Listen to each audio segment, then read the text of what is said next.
Hello guys, welcome to Phoenix What If. So in this video, we will see, what if Naruto was sent to Re-Zero and fell in love with Emilia, Rem, and Ram? If you enjoy these kinds of stories, don't forget to show us some love by hitting the like button and subscribing to the channel. Your support means the world to us. Now, let's start the story. Chapter 1. The Sun-Kissed Knight and the Silver Princess. The world tore with a sound like grinding stars. One moment, Naruto Uzumaki was a whirlwind of gold and black, a living sunbeam clashing against a bolt of purple lightning. The Valley of the End, a place scarred by their history, was once again the stage for their contest. This was no battle of hatred, not anymore. This was a celebration of power, a conversation held in the language of gods. Sasuke's Rinnegan flared, his perfect Susanoo a monument of amethyst chakra, its blade descending to cleave the very mountains. Naruto, cloaked in his six paths sage mode, met it with a Kurama avatar forged of pure, incandescent life energy. Still too slow, Sasuke. Naruto's voice boomed, a laugh echoing within the golden construct. Just keep watching my back, loser. Sasuke's retort was dry. But the corner of his mouth quirked upward. Their ultimate techniques, an Indra's arrow crackling with celestial storm and a tailed beast bomb Rasenshuriken screaming with the power of nature itself, met in the epicenter of the valley. It was not an explosion of force, but of concept. Light and shadow, creation and gravity, life and void, all churned into an impossible vortex. For a single, silent heartbeat, there was only white. Then, a sickening lurch, a feeling not of being moved, but of the universe itself being moved around him. The golden light of his avatar dissolved. The familiar sting of natural energy against his senses vanished, replaced by nothing. Then, everything. Kit, what was that? Kurama's voice was a low growl in the back of his mind, not of alarm, but of profound confusion. The connection, it's thin. Naruto's eyes snapped open. The scent of dust, sweat, and churned earth was gone. In its place was the smell of baked bread, strange spices, and something vaguely reptilian. He was standing, not kneeling in the wreckage of their spar, but upright in the middle of a bustling thoroughfare. Cobblestones, not cratered rock, were under his sandals. The sky was a placid, unfamiliar blue, with a sun that felt both warmer and weaker than his own. Buildings of quaint timber and plaster crowded around him, their architecture alien. But it was the people who stopped him cold. Men with the ears of dogs haggled over produce. A woman with a long, fluffy tail swishing behind her carried a basket of fruit. And lumbering through the crowd were not horses, but great, lizard-like creatures with scales of green and brown, pulling carts with a lazy, ponderous gait. He was a splash of impossible color in this muted world. His black and orange jacket, the truth-seeking orbs hovering silently behind him in a perfect halo, his very presence a beacon of energy that made people instinctively give him a wide berth. They stared. They pointed. They whispered in a language that slid past his ears like running water, utterly incomprehensible. He took a slow, deliberate breath, centering himself. Panic was a luxury for rookies. He was the 7th Hokage, a hero of the 4th Great Ninja War. This was just another mission. Step 1. Gather intelligence. He closed his eyes, sinking into sage mode. The world blossomed in his senses, but it was wrong. The vibrant, life-giving natural energy he was used to, the very essence of the planet he could draw upon, was gone. In its place was something else. A thinner, wilder energy that saturated the air. He could feel it in the people, in the ground, even in the air itself. It was a current, a flow, but it wasn't the same. Trying to draw it in felt like trying to breathe water. He could perceive it, but he couldn't use it. This world's energy is primitive, Kurama noted, his own senses stretching out. It's not connected to a source like the God Tree. It just is. Be careful, Naruto. Your reserves are all you have. Naruto understood. No gathering natural energy meant his sage mode had a time limit. His own vast reserves, and Kurama's, were all that separated him from being just a very tough man in a strange land. He dismissed the truth-seeking orbs, letting them absorb back into his being to conserve energy. The stares lessened slightly. He was still an oddity, but no longer a supernatural one. He began to walk, a steady, purposeful stride. He ignored the whispers and the looks, his senses sweeping the area. He was cataloging exits, noting the armed men who seemed to be guards, gauging the mood of the crowd. He was a shinobi in a foreign land. He was in his element. It was then that he saw her. A flash of silver hair, a glimpse of purple eyes that held a frantic, worried energy. She was young, maybe his age, and beautiful in a way that seemed almost ethereal. She wore a white and purple dress that was both elegant and practical. And she was radiating anxiety like heat from a stove. He watched as she darted through the crowd, her head on a swivel. He could feel the pulse of that strange energy, mana, he would later learn it was called, flare around her as she spoke to a stall owner, who recoiled as if struck. The man spat on the ground near her feet, his face a mask of contempt. Another man, a burly fellow with an apron, saw her approaching and quickly turned his back, making a strange sign with his fingers. Contempt, fear, hatred. Naruto knew those looks. He had worn them like a second skin for most of his childhood. They were looks reserved for monsters, for outcasts. His feet were moving before he made a conscious decision. He saw a small girl with bright blonde hair and red eyes, a child, dart past the silver-haired girl, and in that fleeting moment, he saw it. The glint of gold in the child's hand, an object that didn't belong to her. The silver-haired girl gasped, spinning around, her pursuit clumsy and desperate. Naruto didn't run. He flickered. A single, silent burst of chakra-fueled speed, and he was standing in the alley the blonde child had ducked into. She skidded to a halt, her eyes wide with shock. He knelt, his face breaking into a disarming, sunny grin. He said nothing, simply held out his hand, palm up. The language barrier was absolute, but the meaning was universal. The kid, for her part, had guts. She scowled, clutching the stolen item to her chest. Finders keepers, weirdo, she chirped in her foreign tongue. Naruto's smile didn't waver. He simply wiggled his fingers. He wasn't a threat. He was just a guy asking for something back. His posture was relaxed, his blue eyes crinkling at the corners. It was the expression he used to coax a shy kid into a game of tag, not to intimidate a thief. Before she could bolt, a new presence entered the alley. 3 of them. They were rough, their clothes smelling of cheap ale and stale sweat. Their leader was a lanky man with beady eyes and a knife scar that split his eyebrow. Well, the leader drawled, his gaze sliding from Naruto to the little girl, and then to the insignia in her hand. Look what we have here. A lost little kitten and some fancy-dressed freak. Naruto rose to his full height, his body casually shielding the girl. He didn't understand the words, but the predatory tone was a language he knew fluently. Hey, a voice called from the mouth of the alley. The silver-haired girl stood there, breathing heavily, a small, floating cat-like creature with long ears hovering by her shoulder.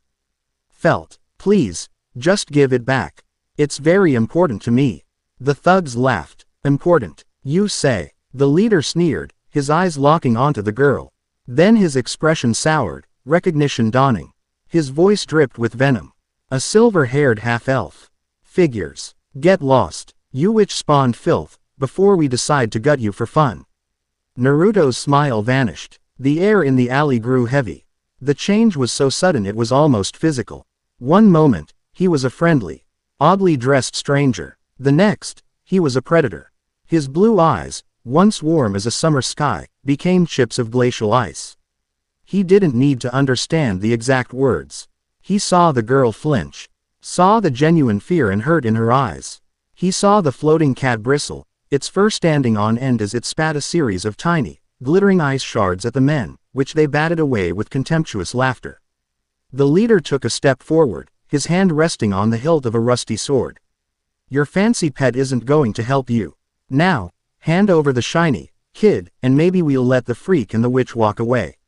The little girl felt, trembled, but not from fear of the thugs. She was staring at Naruto's back. She could feel it, a pressure, a weight, an aura of absolute, terrifying stillness. Naruto took a single step forward. He didn't raise his voice. He didn't draw a weapon. He just moved. The first thug, a brute with a club, swung at his head. Naruto's hand came up, not to block, but to simply catch the club in his open palm. The wood creaked, then splintered. The thug's eyes went wide. Naruto's fingers tightened, and the club exploded into a shower of wooden shards. He followed the motion through, his palm continuing forward to tap the man's chest. It wasn't a punch, it was a gentle push. The man flew backward as if shot from a cannon, slamming into the FAR wall of the alley and sliding to the ground in a boneless heap. The second thug, quicker and armed with a knife, lunged for Naruto's ribs. Naruto didn't even seem to turn. He swayed, the knife slicing through empty air where he'd been a microsecond before. His hand shot out, grabbing the man's wrist. A slight twist, a sickening crack of bone. The man screamed, the knife clattering to the cobblestones. A sharp chop to the back of his neck, and he crumpled. The leader, his bravado evaporating into cold sweat, had his sword half drawn. He froze, his eyes locked on Naruto. He saw no rage, no exertion. He saw only a calm, dispassionate efficiency. It was the look of a wolf swatting aside a pair of yapping dogs. Naruto spoke, his voice low and even. The words were in his own language, but the intent was unmistakable. Leave, now. The leader didn't need a translation. He dropped his sword, scrambled backward over his own feet, and fled the alley as if the hounds of hell were at his heels. The entire confrontation had lasted less than 5 seconds. The alley fell silent, save for the ragged breathing of the silver-haired girl. Naruto turned, the glacial cold in his eyes melting away as he looked down at the small thief. He gave her that same, patient smile and held out his hand again. This time, the girl, didn't hesitate. She practically shoved the ornate, jewel-encrusted insignia into his palm and then, with a speed that was surprising for a child, she bolted out of the alley in the opposite direction, vanishing into the labyrinthine city. Naruto looked at the insignia in his hand, a beautifully crafted piece of metal and gemstone. He turned and walked back to the girl, who was staring at him, her purple eyes wide with a mixture of awe, gratitude, and a healthy dose of fear. I believe this is yours, he said, his voice gentle, holding it out to her. She stared at his hand, then at his face. The floating cat spoke, its voice tinny and young. Leah, he's not speaking our language.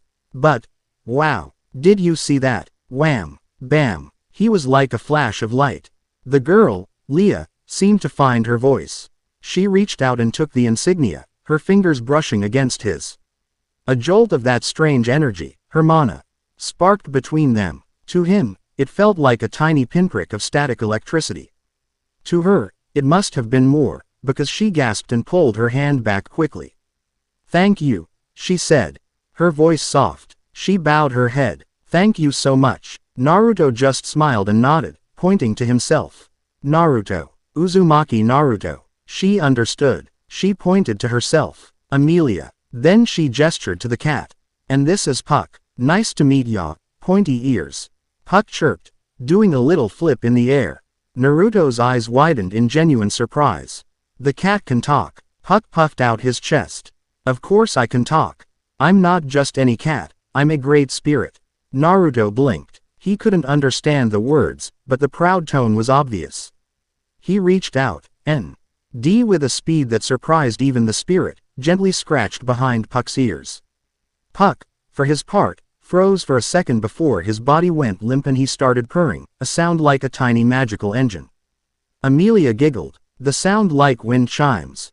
The fear in her eyes was finally gone, replaced by curiosity. This strange, powerful man had saved her, defended her without a moment's hesitation.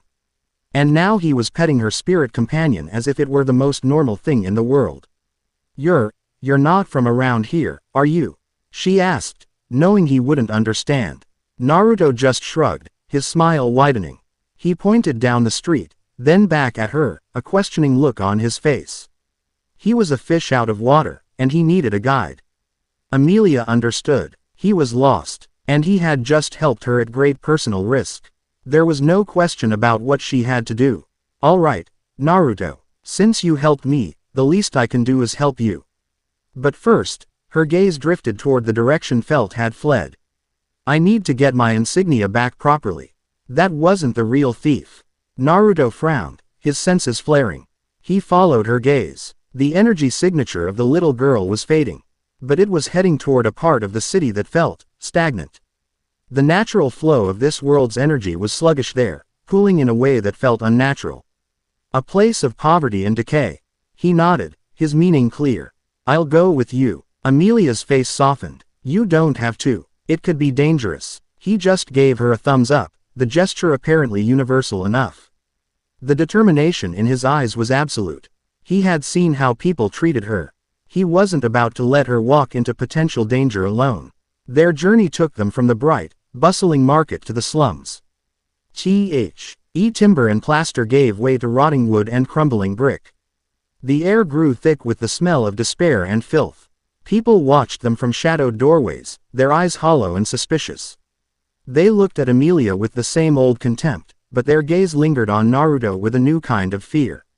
He walked with a purpose and confidence that did not belong in this part of the city. As a predator in a field of starving mice, and they knew it. Puck, sensing the mood, floated closer to Emilia's shoulder. I don't like this place, Leah. It feels sticky. We'll be quick, Puck, she whispered, pulling her hood up to obscure her silver hair. Naruto's sage mode was a low thrum beneath his skin. He could feel every heartbeat in the oppressive silence, every rustle of cloth, every breath drawn in the shadows. And he could feel the destination ahead. A single, dilapidated building that stood out from the rest. A loot house. The energy of the little girl, felt, was inside. But it wasn't alone. There was another signature. An old man, his life force weak and flickering. And a third. Naruto stopped, his head cocked to the side. This third signature was sharp, cold, and thrummed with a coiled tension. It was a snake ready to strike. A killing intent so profound it was a physical stain on the air. But beneath it, fainter than a whisper, was something else. He had to strain his senses to even perceive it. It was a non-presence. An absolute void. A patch of reality that felt erased. It was a cold that had nothing to do with temperature, an emptiness that felt fundamentally, cosmically wrong. It was like a hole in the world, and it was lurking in the same building. What is that? Kurama's voice was sharp. I've never felt anything like it. It feels like nothing. I know, Naruto thought back, his hand subconsciously moving to the pouch on his hip where he kept his kunai. Whatever it is, it's the real threat here. They reached the door of the loot house. It was a shabby, windowless tavern that looked like it hadn't seen a paying customer in a decade. Emilia took a deep breath, her hand resting on the crystal around her neck. Okay, I'll go in and negotiate. You wait out here. I don't want to cause any more trouble. Naruto gave her a look that said, are you kidding me? He shook his head firmly and placed a hand on the door, pushing it open before she could protest. The interior was dark and smelled of stale beer and sawdust. An old giant of a man stood behind a dusty bar. Felt was there, standing on a stool and haggling with him. And I'm telling you, it's worth at least 20 holy coins of Lugunica. She was saying, 10, and not a copper more, the old man rumbled. The market for stolen royal candidate paraphernalia is crashing. Their argument was cut short as the door swung open, casting a long rectangle of fading daylight into the room. Emilia stepped in, followed by the silent, sun-kissed stranger. Old man Rom's eyes widened. Felt cursed under her breath. Look, I don't want any trouble, Emilia began, her voice steady despite the situation. I just want to buy back what was stolen from me. Before anyone could respond, a new voice, silken and amused, slithered from the darkest corner of the room. Oh, but the party is just getting started. A woman emerged from the shadows. She was tall and voluptuous, dressed in a black outfit that was both revealing and menacing. Her smile was a predatory slash in her pale face, and her eyes held a gleam of ecstatic madness. In her hands, she held two wicked, curved blades. The killing eye, Naruto had sensed outside washed over the room, thick and suffocating. Old man Rom and Felt froze, their faces pale with terror. Elsa Granhired, Rom breathed, his voice a terrified whisper. The Bowel Hunter. Emilia's face hardened. Puck, right behind you, Leah. The spirit chirped, a dangerous cold beginning to emanate from him. Elsa's gaze slid past Emilia, past the terrified commoners, and landed on Naruto. Her smile widened. My, you don't smell of fear at all. You smell strong. I wonder what your insides look like. I do so love to see them. Naruto didn't react to her words, which he couldn't understand anyway. He was focused on two things. First, the terrifying, alien void he had sensed outside. It was stronger in here, clinging to the shadows around the woman, a silent, unseen observer. Second, the woman herself. Her posture, the way she held her blades, the subtle shift of her weight. She was fast. Dangerously so. He moved, placing himself between Elsa and Emilia. His message was clear. You want her. You go through me. Elsa laughed, a delighted, unhinged sound. A brave protector. How wonderful. I'll enjoy carving you up first. She vanished. To a normal eye, it was as if she had teleported. A blur of black, the hiss of steel slicing through the air. She reappeared behind Naruto, her blade aimed directly at his spine. But Naruto's eyes weren't normal. In his sage mode, he tracked her not as a blur, but as a fluid, predictable path. He didn't even turn around. He simply leaned to the side, the blade whispering past his jacket, close enough to stir the fabric. Elsa's eyes widened a fraction. He dodged. He didn't give her time to think.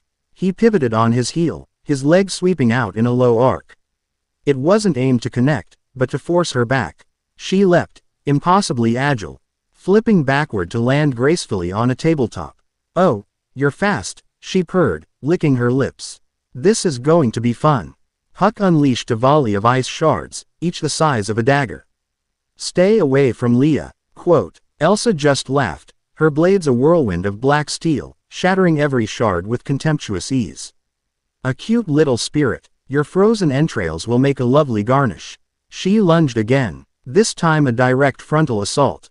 Her blades became a dizzying web of attacks, aiming for his throat, his heart, his stomach, all at once. She was a master of her craft, each movement economical and deadly. For Naruto, it was like watching a training drill in slow motion. He didn't draw a kunai. He didn't form a single hand seal. He simply moved. His hands became blurs, parrying the flat of her blades with his open palms. Clang, clang, clang. The sound of steel hitting something far harder echoed in the small room. His skin, reinforced with a thin, invisible layer of chakra, was more durable than her forged metal. Elsa's frenzied smile faltered. This wasn't a fight. This was a demonstration. He wasn't even trying. He was deflecting her killing blows as if they were annoyances. His movements were fluid, precise, and held an unnerving, almost lazy grace. What are you? She hissed, her frustration mounting. He pressed his advantage. He stepped inside her guard. A space no one had ever dared to enter. His hand shot out, not to strike, but to grab the blade aimed at his face. His fingers closed around the steel. Elsa tried to pull it back, but it was like trying to pull a stick from a mountain. It wouldn't budge. She stared in disbelief as his fingers, protected by that unseen force, tightened. There was a high-pitched shriek of protesting metal, and then a loud crack. Her blade, a masterwork of craftsmanship, shattered into a dozen pieces. Shock, for the first time, registered on her face. Before she could process it, his other hand moved. It was a blur, tapping her other wrist with two fingers. A jolt of pure chakra, precisely applied, shot up her arm. Her muscles seized, her fingers went numb, and her second blade clattered uselessly to the floor. She was disarmed. The entire fight had been on her terms, and he had dismantled her without throwing a single punch. He stood before her, his blue eyes holding no malice, only a profound, unshakable calm. He had beaten her. It was over. But Elsa Granhire did not know how to quit. A feral snarl ripped from her throat and she lunged, her hands now claws, aiming to tear his throat out with her bare fingers. Naruto sighed. It was a small, quiet sound. He stepped forward, his hand gently cupping the back of her head. He didn't slam her into a wall. He didn't strike her. He simply pulled her forward and met her lunge with his forehead. A precise, controlled tap of his forehead against hers. The thud was sickeningly soft. Elsa's eyes rolled back into her head. The frenzied energy, the bloodlust, the madness, it all vanished. Her body went limp, and she collapsed at his feet, completely unconscious.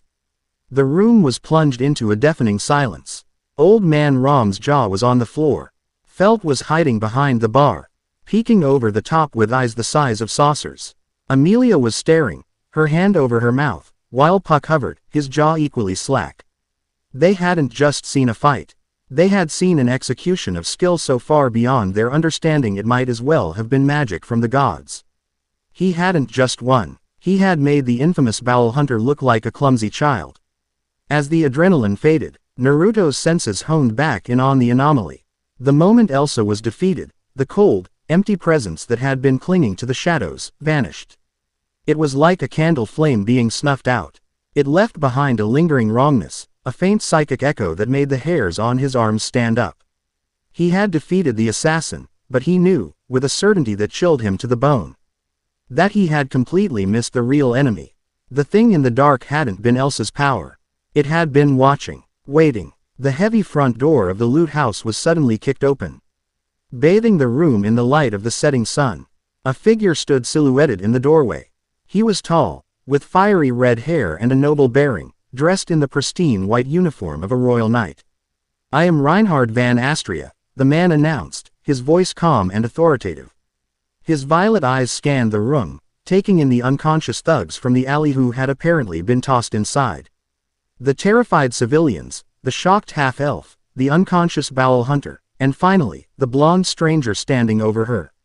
Acting on a report of a disturbance, Reinhard's voice trailed off as his eyes met Naruto's. An unreadable expression crossed the Sword Saint's face. He could feel it, an aura of power emanating from the blonde man that was unlike anything he had ever encountered. It wasn't mana, it was something older, deeper. It felt like standing next to a son. Naruto, in turn, sized up the newcomer. This man, Reinhard, was a powerhouse. The natural energy of the world, the mana, didn't just flow around him. It bent to his will. It loved him. He was a living nexus of impossible power. Naruto could sense dozens, if not hundreds, of passive abilities, of divine protections, clinging to him like a cloak. This man was, in his own way, on a level not dissimilar to his own. The two strongest men on the continent stood in a dusty, dilapidated tavern, taking each other's measure in a silent conversation of power. Reinhard was the first to break the silence. His gaze flickered to the shattered blade on the floor, then to the unconscious Elsa. He looked back at Naruto, his expression one of profound respect. "It seems I was not needed," he said, a small, genuine smile touching his lips. The tension broke. The crisis was over. Later, after the knights had secured Elsa and taken statements, Naruto, Emilia, and Puck stood outside under a sky now filled with stars. The insignia was safe in Emilia's possession. I don't know how to thank you, Naruto," Emilia said, her voice filled with genuine wonder. "You saved me. You saved everyone. You're incredible." Naruto just gave her his signature grin and a thumbs up. He still didn't understand a word, but her gratitude was plain to see. "You're hurt," she said, noticing for the first time a small cut on his cheek, likely from a stray splinter when he'd shattered the club. She reached into her pouch and pulled out a small crystal. Murmuring a soft chant, she held it over the cut. A gentle, green light emanated from it, and Naruto felt a warm, soothing energy wash over his skin. The cut stitched itself closed, leaving no trace. He touched his cheek in surprise. It was a crude form of medical ninjutsu, but it was undeniably effective. He looked at her, then at the crystal, intrigued. "You have nowhere to go, do you?"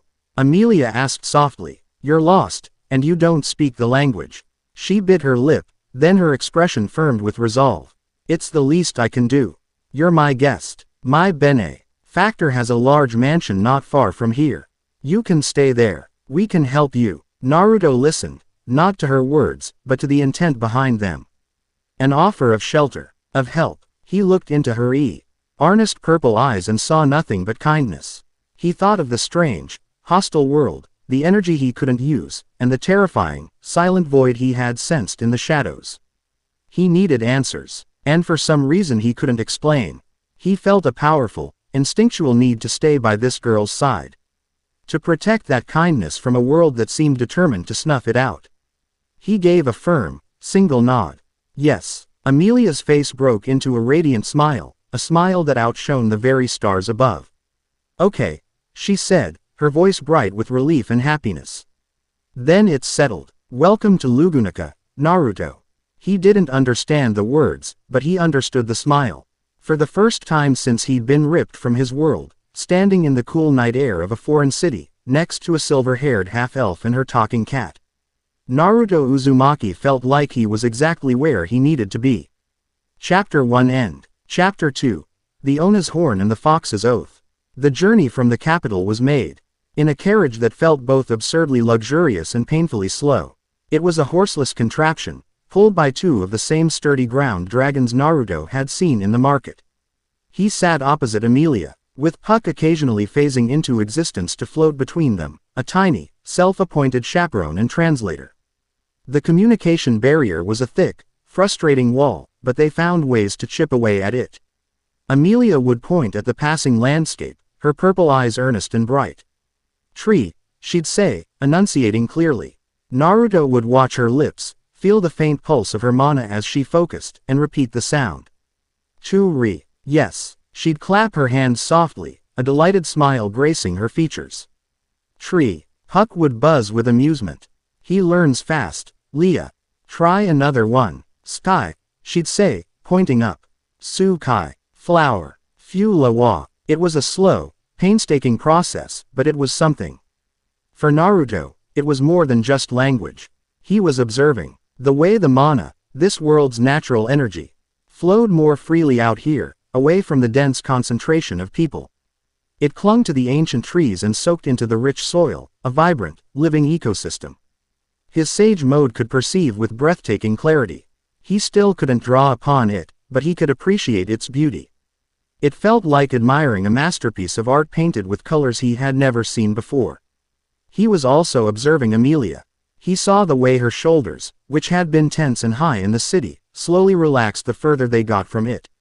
He saw the genuine joy she took in the simple beauty of a patch of wildflowers. He saw the unconscious way her hand would stray to the green crystal on her chest, a gesture of self-reassurance. She was a paradox, a being of immense magica, power who seemed so terribly fragile in her heart. It was a fragility he felt a growing, fierce desire to shield. "She's like you were, Kit," Kurama rumbled from the quiet depths of his mind. "Carrying a power she didn't ask for. Ostracized for something she can't control. The only difference is she had this spirit, and you had, well, you had me." The unspoken sentiment hung in the air, and I wasn't exactly a comforting presence back then. "Yeah," Naruto thought back, his gaze softening as he watched Emilia laugh at something Puck chirped. "I know." Hours later, the carriage crested a hill, and a magnificent, sprawling mansion came into view. It was a work of architectural art, with elegant spires and sweeping wings of stone, surrounded by meticulously manicured gardens. It looked less like a home and more like a palace. As the carriage rolled to a stop before the grand entrance, the massive oak doors swung open in perfect sync. Two figures stood there, identical in their finely made black and white maid uniforms, but utterly distinct. They were twins, one with soft pink hair, the other with sky blue. They bowed in unison, their movements precise and flawless. "Welcome home, Lady Emilia," they said, their voices a perfect harmony. Emilia smiled warmly. "I'm back. Ram, thank you for waiting." She gestured toward Naruto, who had just stepped out of the carriage, his eyes taking in the scene. "This is Naruto. He'll be staying with us for a while as a guest. He helped me a great deal." The twin with pink hair, Ram, raised her head. Her eyes, the same shade as her hair, were sharp and assessing. They flickered over Naruto's strange clothes, his bright hair, and the undeniable aura of strength he carried. She gave a polite, but completely hollow, smile. "How very unexpected. We shall prepare a room for him at once. Please do try not to cause us any undue trouble, guest Sama." Her tone was impeccably formal, but the undercurrent was clear. "You are a disruption." The blue-haired twin, Rem, kept her head bowed, her bangs obscuring her eyes. "It will be an honor to serve a guest of Lady Emilia," she murmured. Her voice was soft, respectful, but Naruto's senses picked up on something else entirely. Beneath the practiced humility was a current of deep, agitated turmoil. Fear, suspicion, and a bone-deep self-loathing that felt like a physical wound. It was a stark, painful contrast to her sister's cool, arrogant confidence. Naruto stepped forward, his senses on high alert. He could feel it in them. A shared history, a shared pain. Something had happened to them. Something that had broken one and hardened the other. He gave them both a small nod and a simple smile, the kind he'd offer to a wary animal. Ram's expression didn't change. Rem flinched, a barrel. Why perceptible tremor that ran through her entire body, before schooling her features back into a mask of perfect servitude. A new voice, theatrical and lilting, echoed from the grand hall behind them. Ooh my why. Emilia Tan, you've brought home a rather vibrant-looking stray. How very compassionate of you. A man stepped into the light, and Naruto's internal alarms, which had been on low alert, suddenly screamed. He was tall and slender, dressed in the flamboyant attire of a court jester or a clown, complete with garish makeup. But it wasn't his appearance that set Naruto on edge. It was his energy. To Naruto's sage mode, Rosewall L. Mathers was a maelstrom. His mana was immense, greater even than Emilia's, but it was a chaotic, discordant storm. Layers of deceit wrapped around a Re of burning obsession so intense it felt like staring into a mad sun. This man's very soul was a carefully constructed lie, and Naruto could feel the oppressive weight of it. He was, in his own way, more monstrous than the bloodthirsty assassin in the loot house. Rosewall glided forward, his strange, multi-toned eyes fixing on Naruto. And who might this be? He feels so-angularly powerful. Not a hint of a gate. Yet he hums like a tuning fork struck by a good. This is Naruto Uzumaki, Emilia said, stepping slightly in front of him, a protective gesture Naruto noted with a flicker of warmth. He saved my life in the capital. I've offered him shelter here as thanks. Saved your life, USAAAAY. Rosewall's painted smile widened, but his eyes held a chilling, analytical light. He was looking at Naruto not as a person, but as an unexpected variable in a complex equation. Then we are deeply indebted to you, Naruto-kun. Please, make yourself at home. Anything you need only ask. Naruto met the man's gaze. His own expression unreadable, he gave a simple, short bow of the head. He couldn't understand the flowery words, but he understood the scrutiny. He was being weighed, measured, and filed away. He let none of his thoughts show on his face, projecting only a quiet, unassuming confidence. This was a different kind of battlefield, one of subtext and masks, and he knew better than to show his hand early.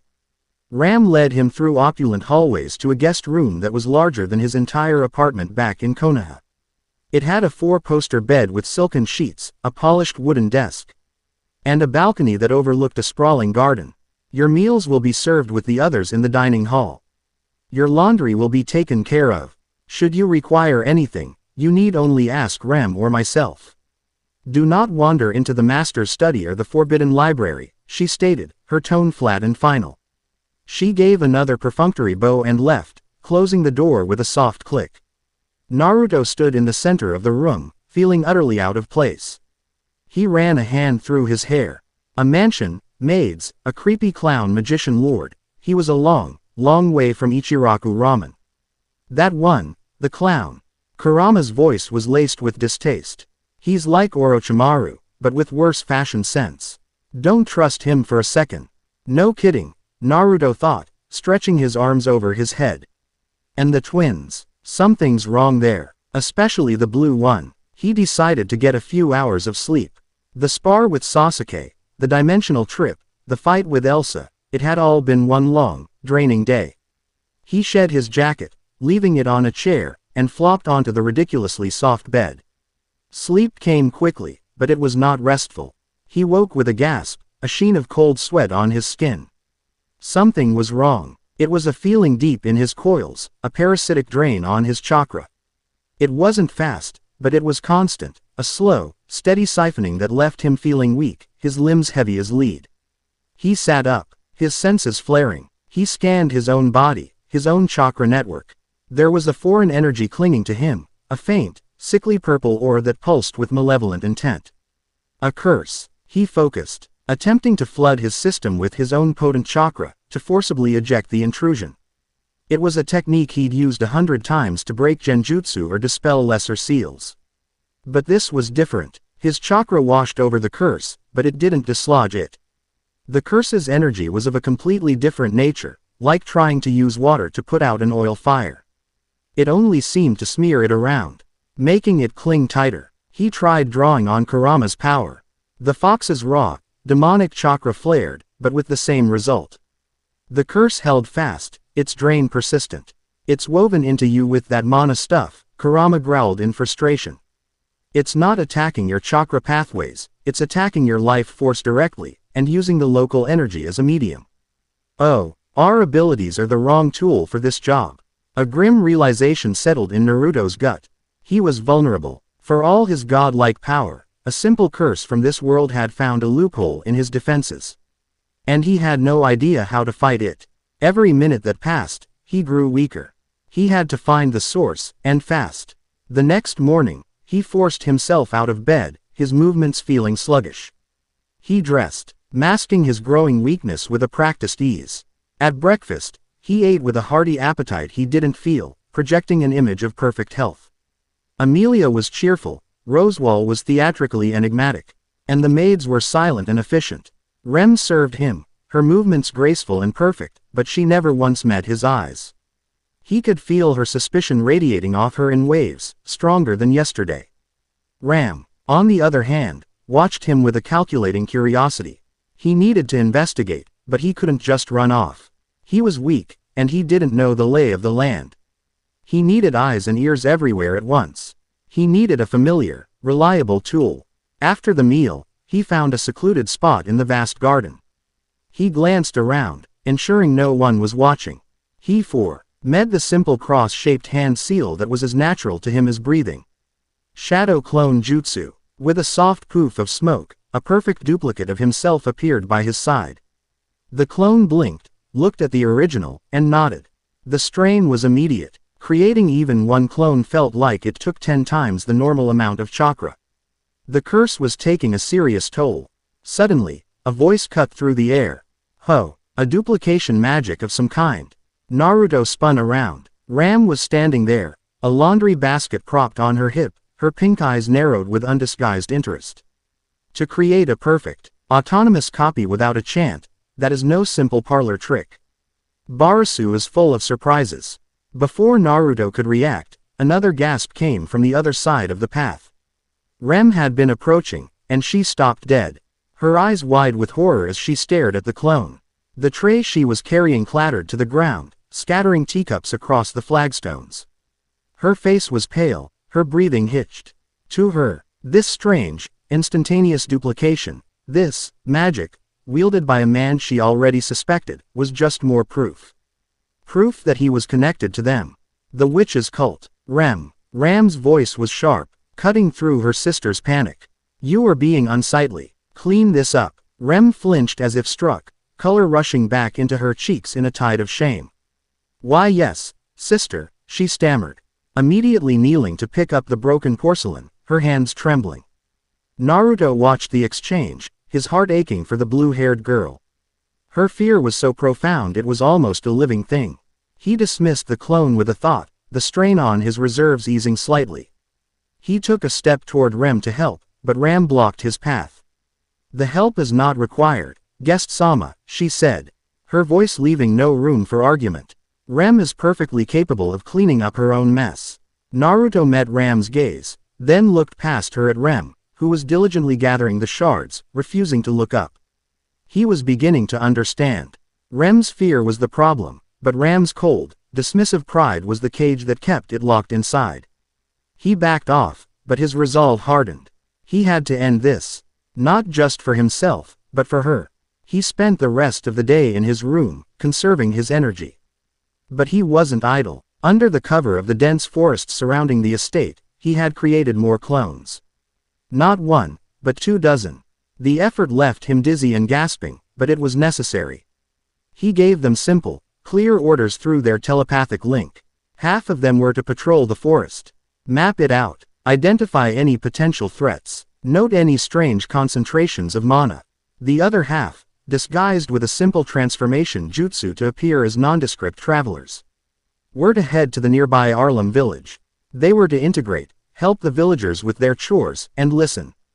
A curse this specific had to have a source, and that source was likely nearby. The results were immediate and efficient. From the privacy of his room, Naruto received a constant stream of information. His clones in the village reported that several children had been feeling unwell, showing signs of a weaker version of his own ailment. They also reported that the villagers often warned their children not to play in the forest at night, for fear of beasts and the curse of the Woolgarm. His clones in the forest confirmed the presence of beasts, vicious, dog-like creatures with a single horn on their heads, steeped in a foul, malevolent mana. They moved in packs and were unnaturally aggressive. The clones engaged a few, confirming they were dangerous but manageable. More importantly, they found the curse's origin. It wasn't a person. It was the bite of the beasts themselves. The village children had been getting nipped by stray pups, which meant someone in the mansion had been bitten. The information coalesced into a single, ugly conclusion. Someone in the mansion was the vector, and that someone was being targeted. Given the timing, the target was almost certainly him. As dusk fell, his weakness became profound. His limbs felt like they were packed with wet sand. His vision swam if he moved too quickly. He was at his most vulnerable. And that, he knew, was when the real attack would come. He was walking down a long, moonlit corridor, heading back to his room, when he felt it. A spike of killing intent, sharp and cold, from the shadows behind him. He didn't turn. He just stopped. "You can come out," he said, his voice quiet in the cavernous hall. He spoke in his own language. But he knew the intent would be clear. Rem stepped out of the shadows. In her hand, she wielded a massive, iron morningstar, a weapon that looked like it should be impossible for her to lift, let alone wield. Her blue bangs shadowed her face, but he could see the single, glowing horn that had sprouted from her forehead. A red, demonic light emanated from it, and her mana was a raging, uncontrolled storm. This was her Oni form. A transformation born of pure rage and grief. "I knew it," she hissed, her voice distorted, layered with a guttural growl. "The smell, the witch's scent is thick on you. You were one of them. You came here to bring ruin to my sister, to Lady Emilia, to the master." Naruto slowly turned to face her. He saw the weapon, the horn, the rage. But his sage mode saw more. It saw the trembling girl underneath the demonic power. It saw the soul tearing itself apart with guilt and fear. The curse was driving her mad, amplifying her paranoia. But the root of it all was a pain so deep it had poisoned her very being.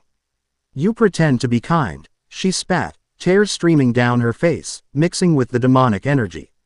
"You smile and you help, but it's a lie. Everything is a lie. I will protect them. I will protect my sister. Even if I am just a useless, broken substitute, I will eliminate any threat to her.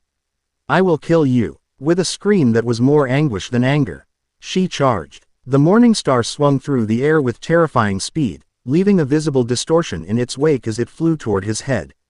Naruto swayed to the left.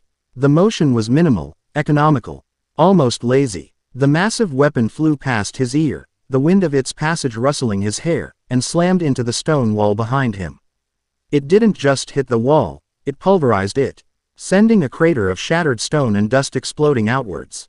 Rem's eyes widened in shock at the effortless dodge. She snarled, pulling the weapon free and swinging again, a wild, horizontal arc aimed at his midsection. Again, Naruto moved. He took a single step back, just outside the weapon's reach. It was a dance of inches. He wasn't just dodging, he was showing her how futile her attacks were. He was giving her every opportunity to stop. "I see it," he said, his voice calm and steady, cutting through her rage. He knew she couldn't understand the words, but he poured his intent, his empathy, into his tone. "I see the pain you carry. The guilt. You think you're not good enough. Shut up," she shrieked, her attacks becoming more frantic, more desperate. She was a whirlwind of steel and rage, destroying the hallway around them, but never once touching the calm, golden-haired figure at the center of the storm. "You're trying to protect everyone, aren't you?" he continued, his voice never rising. "You work so hard. You try to be perfect. You're afraid of being a burden. You're afraid of failing the people you love." Each word, though incomprehensible, struck her like a physical blow. He saw her. This stranger, this monster she was trying to kill. He was looking past the horn, past the rage, and seeing the broken little girl inside. That's not the work of a monster, Rem, Naruto said.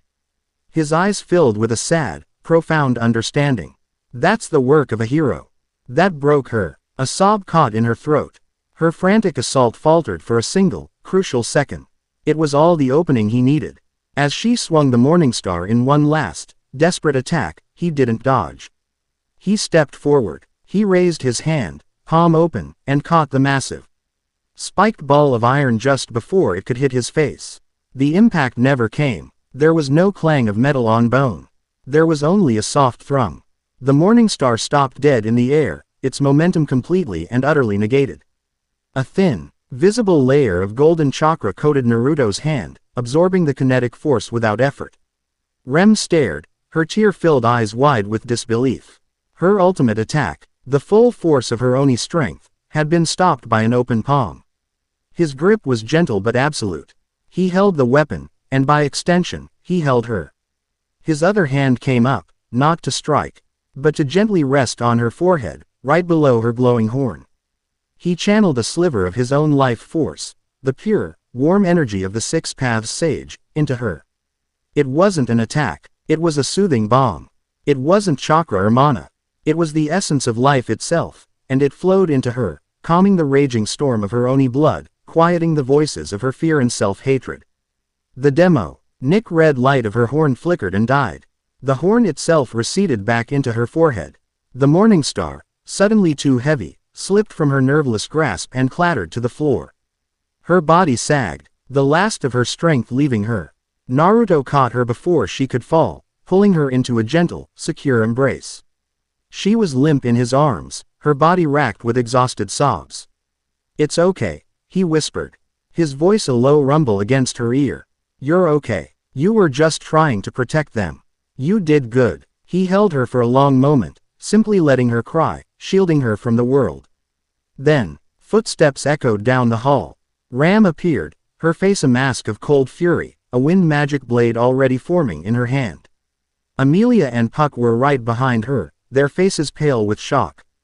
"Unhand my sister, Barasu," Ram snarled. Naruto didn't release his hold. He looked over Rem's shaking shoulder at her sister, his expression firm. He pointed at Rem, then at his own arm. Here the faint purple aura of the curse was still visible in the moonlight. He then pointed toward the forest. The message was clear. She's not the enemy. She's a victim. Just like me. The real threat is out there. Understanding dawned on Emilia's face. The curse. Rem has it too. Is that why she? Huck zipped forward, his senses analyzing Rem. It's true, Leah. Her mana is in chaos. She's been cursed, and the Oni blood in her made it 10 times worse. Ram's attack posture faltered, her icy fury replaced by a flicker of dawning horror. She looked at her sister, truly looked at her, and saw not a rampaging demon, but a terrified, suffering child. Naruto gently scooped the unconscious Rem into his arms. He was weak, his body screaming in protest from the effort of the non-fight, but his will was iron. He looked at the others, his gaze hard and determined. "We're ending this," he said, the power in his voice transcending language. Now, he strode past them, carrying Rem bridal style, and headed for the forest. The curse was afire in his veins, but it was nothing compared to the inferno of his resolve. Ram and Emilia, shaken but resolute, followed him out into the night. The forest was alive with malice. The Wolgarm, drawn by the scent of their prey, were gathering. But Naruto's clones had already done the work. They had established a perimeter, a kill zone. As Naruto walked into the woods with the small party, orange blurs erupted from the trees. It wasn't a hunt, it was a harvest. Clones armed with Rasengans and wind-infused kunai tore through the Mabeast packs with brutal efficiency. To Ram and Emilia, it was a terrifying spectacle. An army of one, a whirlwind of orange and gold, eradicating the threat before it could even get close. Naruto laid Rem down gently at the base of a large tree, with Emilia and Ram standing guard. "Protect her," he ordered, his meaning unmistakable. He then turned toward the heart of the forest, where his senses told him the Alpha was. The source of the curse. He found it in a corrupted clearing. The air was thick with a sickly sweet miasma.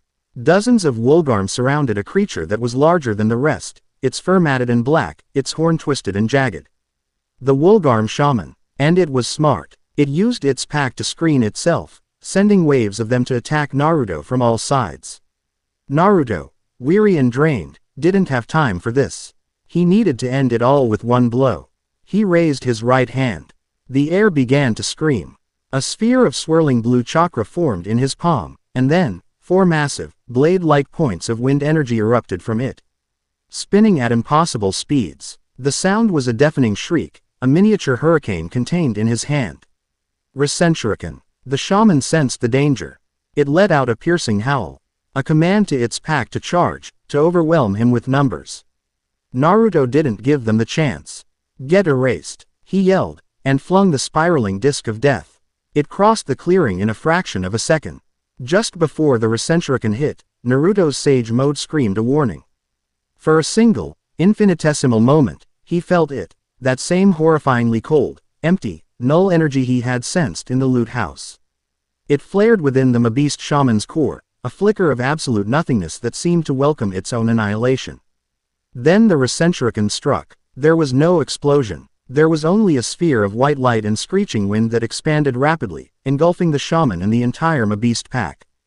The technique didn't just cut, it attacked on a cellular level, severing every nerve. Every pathway, with billions of microscopic wind blades. When the light faded, there was only silence. The clearing was scoured clean. There were no bodies, no blood, not even a trace of the Mabeasts. They had been utterly, completely atomized. The curse, its source obliterated, finally shattered, fading from Naruto and Rem like a bad dream. The sudden release of the parasitic drain, combined with the massive chakra expenditure of the Rasenshuriken, was too much. The world tilted violently. Naruto's legs gave out from under him, and he collapsed to his knees, gasping for air. His vision swam with black spots. The last thing he saw before darkness claimed him was the sight of Ram and Emilia rushing toward him, their faces etched with alarm and awe. He had kept his promise. He had protected them, but as he fell into unconsciousness, his last thought was not of victory. It was of that flicker of cold, empty energy. This hadn't been a random Mabeast attack. The curse, the timing, the unnatural cunning of the shaman, it was all too precise. He had won the battle, but he was beginning to realize he had just stumbled into a war against an enemy he couldn't see. An enemy that wielded nothingness as a weapon. Chapter 2 End. Chapter 3. The Gospel's Madman and the Sage's Fury. Naruto woke to the soft scent of medicinal herbs and the gentle weight of a damp cloth on his forehead. His body ached, a deep, bone-weary exhaustion from pushing his curse-weakened system to its absolute limit. But the parasitic drain was gone. The sluggishness in his veins had been replaced by the familiar, warm thrum of his own recovering chakra. He was healing, and healing fast. He opened his eyes. The ornate ceiling of his guest room greeted him. Sunlight streamed through the balcony doors, painting the room in hues of gold. He wasn't alone. Rem was sitting in a chair by his bedside, her hands clasped nervously in her lap. Her maid uniform was pristine, her blue hair neatly arranged. But her posture was rigid with a tension that had nothing to do with servitude.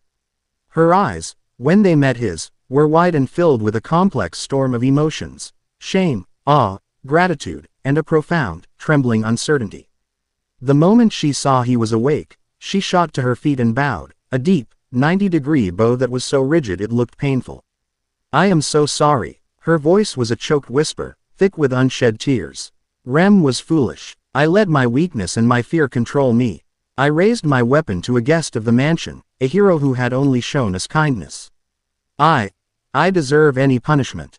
Please, forgive me. Naruto slowly pushed himself into a sitting position. He waved a dismissive hand, a small, tired smile on his face. He still couldn't understand most of the words, but the self-flagellating tone was universal. He pointed at her, then gave her a thumbs up. He followed it by pointing at his own chest, mimicking a look of fear, then shook his head and gave her another, firmer thumbs up. "You were scared. It's okay. You were still brave." The simple gestures, the uncomplicated forgiveness, seemed to break something in her. A single tear escaped and traced a path down her cheek. The door opened softly, and Ram entered, carrying a tray laden with food. She paused, taking in the scene. Her gaze flickered from her sister's emotional state to Naruto's awake form. Her expression, for once, was not one of cool detachment. It was something softer, more complex. Respect. Barasu is awake, she stated, her voice even. That is good. You gave everyone quite a scare. Even Master Rosewall seemed impressed. She placed the tray on his lap. It was piled high with steaming rice, grilled fish, and a hearty-looking stew. Rem insisted on making this for you. Eat. You have earned it. Rem flushed a deep crimson and wouldn't meet his eyes, busying herself with fluffing his pillows. Naruto's stomach rumbled. The smell was incredible. He picked up the chopsticks. He'd go. Ten the hang of them after a few fumbled attempts, and took a large bite of the fish. His eyes widened. It was delicious. He looked at Rem, his mouth full, and gave her another enthusiastic thumbs up. Her blush deepened, but a tiny, fragile smile touched her lips for the first time since he'd met her. It was like watching a winter flower tentatively bloom in the sun. Ram watched the exchange, her sharp eyes missing nothing. She saw the way her sister, who had been a ghost of herself for years, was showing a spark of life. All because of this strange, powerful man. Her initial assessment of him as a disruptive nuisance was rapidly being revised. He was a force of nature, yes, but perhaps a benevolent one. Lady Emilia will be in to see you shortly, Ram said, turning to leave. She has been worried. And she has news from the capital. It seems your actions there, and here, have not gone unnoticed. As if on cue, Emilia appeared in the doorway, Huck floating beside her. Her face, which had been etched with worry, broke into a relieved smile. Naruto, you're awake. We were so worried. He's tougher than he looks, Leah, Huck chirped, zipping over to hover near Naruto's head. But that was a close one. Using a technique that powerful while you were cursed, that was seriously reckless, you know. Naruto just grinned, taking another large mouthful of rice. He was used to being reckless. It was practically his brand. The atmosphere in the mansion had changed. The cloying tension was gone, replaced by a strange sense of equilibrium. Naruto's actions had shattered the status quo. He had not just defeated a physical threat, he had lanced a festering emotional wound within the household. Rem, freed from the paranoia of the curse and validated by Naruto's forgiveness, began to open up. She still performed her duties with flawless efficiency, but there was a light in her eyes that hadn't been there before. She would seek him out, bringing him tea or asking if he needed anything. Her conversation stilted by the language barrier but held with a genuine, hopeful warmth. Ram, for her part, treated him with a new, grudging respect. She still called him Barasu, but the insult W, as now laced with a certain begrudging affection, like a nickname for a particularly troublesome but capable younger brother. She watched him, analyzed him, and seemed to come to the conclusion that, for all his oddities, he was a reliable and overwhelmingly powerful asset. An asset, she noted with a flicker of internal conflict, who was proving far more direct and effective than her own master. The peaceful interlude was not to last. A few days after the Mabeast incident, a missive arrived from the capital. Emilia read it, her face growing pale. It's a declaration, she said, her voice trembling slightly. From the Royal Council. Because of the unprecedented events, and the death of so many prominent knights during the White Whale's last appearance, they are demanding all royal candidates return to the capital and address the council before moving forward. But the timing is strange. It feels less like a request and more like a summons. Rosewall, who had been listening with his usual theatrical flair, tapped his chin. A curious development. It seems our little Naruto-kun has shaken the hornet's nest. Perhaps it would be best if I went in Emilia Tan's stead. The roads are dangerous, after all. No, Naruto said. The single word, spoken in his own tongue, was quiet but held the weight of absolute authority. Everyone turned to look at him. He had been following the conversation through their tones and the few words he now understood. He knew a political trap when he saw one. He stood up, fully recovered, his blue eyes sharp and clear. He looked at Emilia, then gestured to himself. I go. But Naruto, you're not her knight. Emilia protested. They won't even let you speak. He just smiled, a confident, predatory grin that sent a shiver down her spine. He didn't need their permission to speak. He looked at Rosewall, his gaze cutting through the man's flamboyant facade. He was making it clear. She's not going alone, and you're not going to be her only protector. A tense silence filled the room. Rosewall's painted smile tightened. He was being challenged, his role as guardian and benefactor usurped by this outsider. For a moment, the air crackled with the pressure of their immense power. Then, Rosewall laughed, a high, lilting sound. Very well, if Naruto-kun is so insistent, who am I to argue?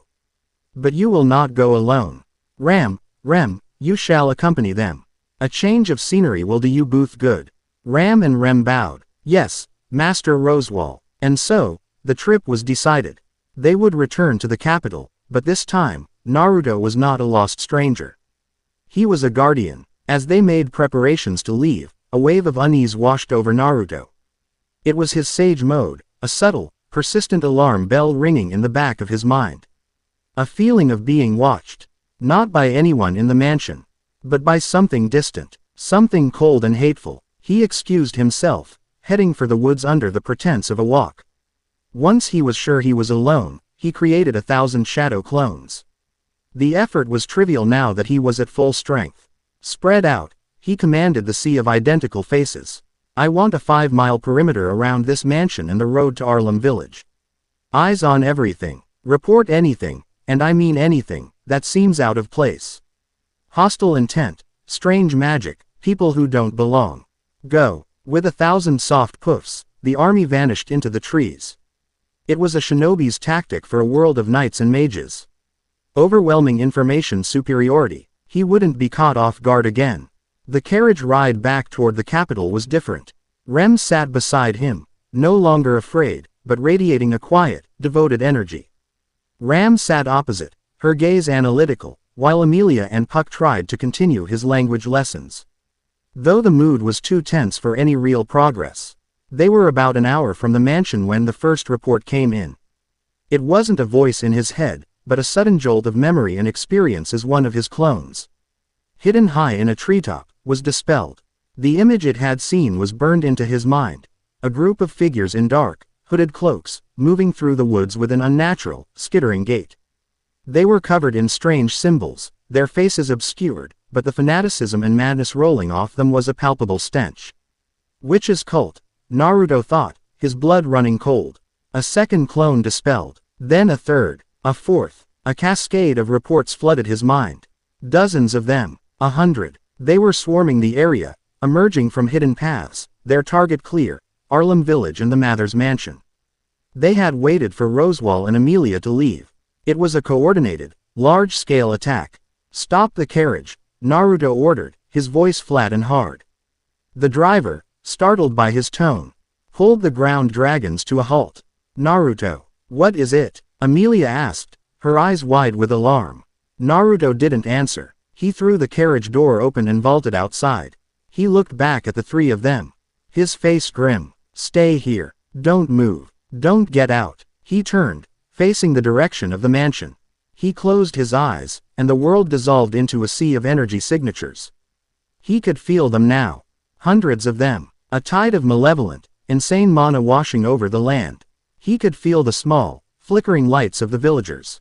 He could feel the powerful, chaotic signature of Rosewall holding his ground at the mansion. And he could feel the terror. The raw, unfiltered panic of the innocent people about to be caught in the crossfire. His eyes snapped open, and they were glowing with a furious, golden light. The pupils had become horizontal bars. Sage mode. What's happening? Rem asked, her hand instinctively going to where her Morningstar was stored. An army of them, Naruto said, his voice a low growl. They're attacking the village, and the mansion. He turned back to them, and his expression was one they had never seen before. It was not calm confidence of the fight with Elsa, nor the righteous anger of the Mabeast hunt. This was the cold, absolute fury of a war god. I'm ending this, he said. He formed a single hand seal. The ND around him erupted in 100 puffs of smoke. An instant army of shadow clones stood at attention, their sage mode eyes glowing in unison. The effect on the three women was staggering. They had seen his clones before, a dozen or so. But this was an army, created in a single, silent moment. Naruto's voice rang out, a commander addressing his troops. Half of you, to the village. Your priority is civilian evacuation. Get every man, woman, and child out of there and secure them in the eastern forest. Do not engage the enemy unless you have to. Your mission is to save them. Go. 50 clones flickered and vanished. Streaks of orange and gold disappearing into the trees. The rest of you, Naruto continued, his voice dropping, taking on a lethal edge. You're with me. We're going hunting. No survivors. Eradicate them. He didn't wait for a response. He launched himself toward the mansion, a golden comet streaking across the landscape. His clones followed, a wave of unstoppable force. Emilia, Rem, and Ram could only watch, their hearts pounding in their chests. The sheer scale of his power, the military precision of his commands, the absolute, terrifying promise of destruction. In his voice, this was not just a powerful man. This was a force of nature. This was what it looked like when a true Kage went to war. Naruto arrived at the outskirts of Arlem village to a scene of chaos. His clones were already there. A blur of orange efficiency. They moved through the village like ghosts, grabbing stunned and screaming villagers, calming children, and half-carrying, half-hurting them toward the safety of the evacuation point. They were a perfect shield, intercepting the few cultists who had broken through the perimeter and dispatching them with brutal, non-lethal efficiency, a sharp chop to the neck. A precise nerve strike. The cultists were deranged, cackling as they swung their crude weapons, but they were no match for shinobi trained by a master. Naruto didn't stop. He pushed through, his senses locked on a concentration of power ahead. He burst through the trees into the main grounds of the Mathers estate. The beautiful gardens were a war zone. Rosewall was a whirlwind of magical destruction. Pillars of fire and lances of ice erupting from his hands, incinerating dozens of cultists at a time. But for every one he killed, 3 more seemed to take their place. He was powerful, but he was one man against a tide. And at the center of that tide was its source. A man was standing on the mansion's front steps, laughing. He was unnaturally tall and thin, with sick, green hair and a posture that was constantly shifting, twitching, as if his bones were loosely connected. He wore the same dark robes as the others, but his were adorned with more intricate symbols. His eyes were wide, manic, and staring at Rosewall with obsessive adoration. Yes, more love. Show us your diligent love, Master Rosewall. The man shrieked, his voice cracking with insane glee. Show us your devotion to the witch. We are but humble fingers, acting on her will. We test your faith. Your slothful reliance on others has made you weak. You must prove yourself. This was him, the leader, the source of the madness. Naruto's clones swarmed the battlefield, instantly relieving the pressure on Rosewall. They engaged the cultists, their movements a blur. Rasengans flared, kunai flew, and the tide of fanatics was suddenly, brutally halted. Rosewall faltered, his barrage of spells ceasing as he stared at the sudden appearance of an army of golden-eyed saviors. His strange, mismatched eyes widened in genuine shock. The green-haired man on the steps stopped laughing. His head twitched, snapping around to stare at Naruto, who was walking calmly through the carnage, his golden chaw. Kra cloak flaring around him like a miniature sun. Who are you? The man hissed, his body contorting. You are not in the gospel. You are an error, a stain, an unsightly, noisy, vibrant mistake. Your presence is a blasphemy against the love of Satella.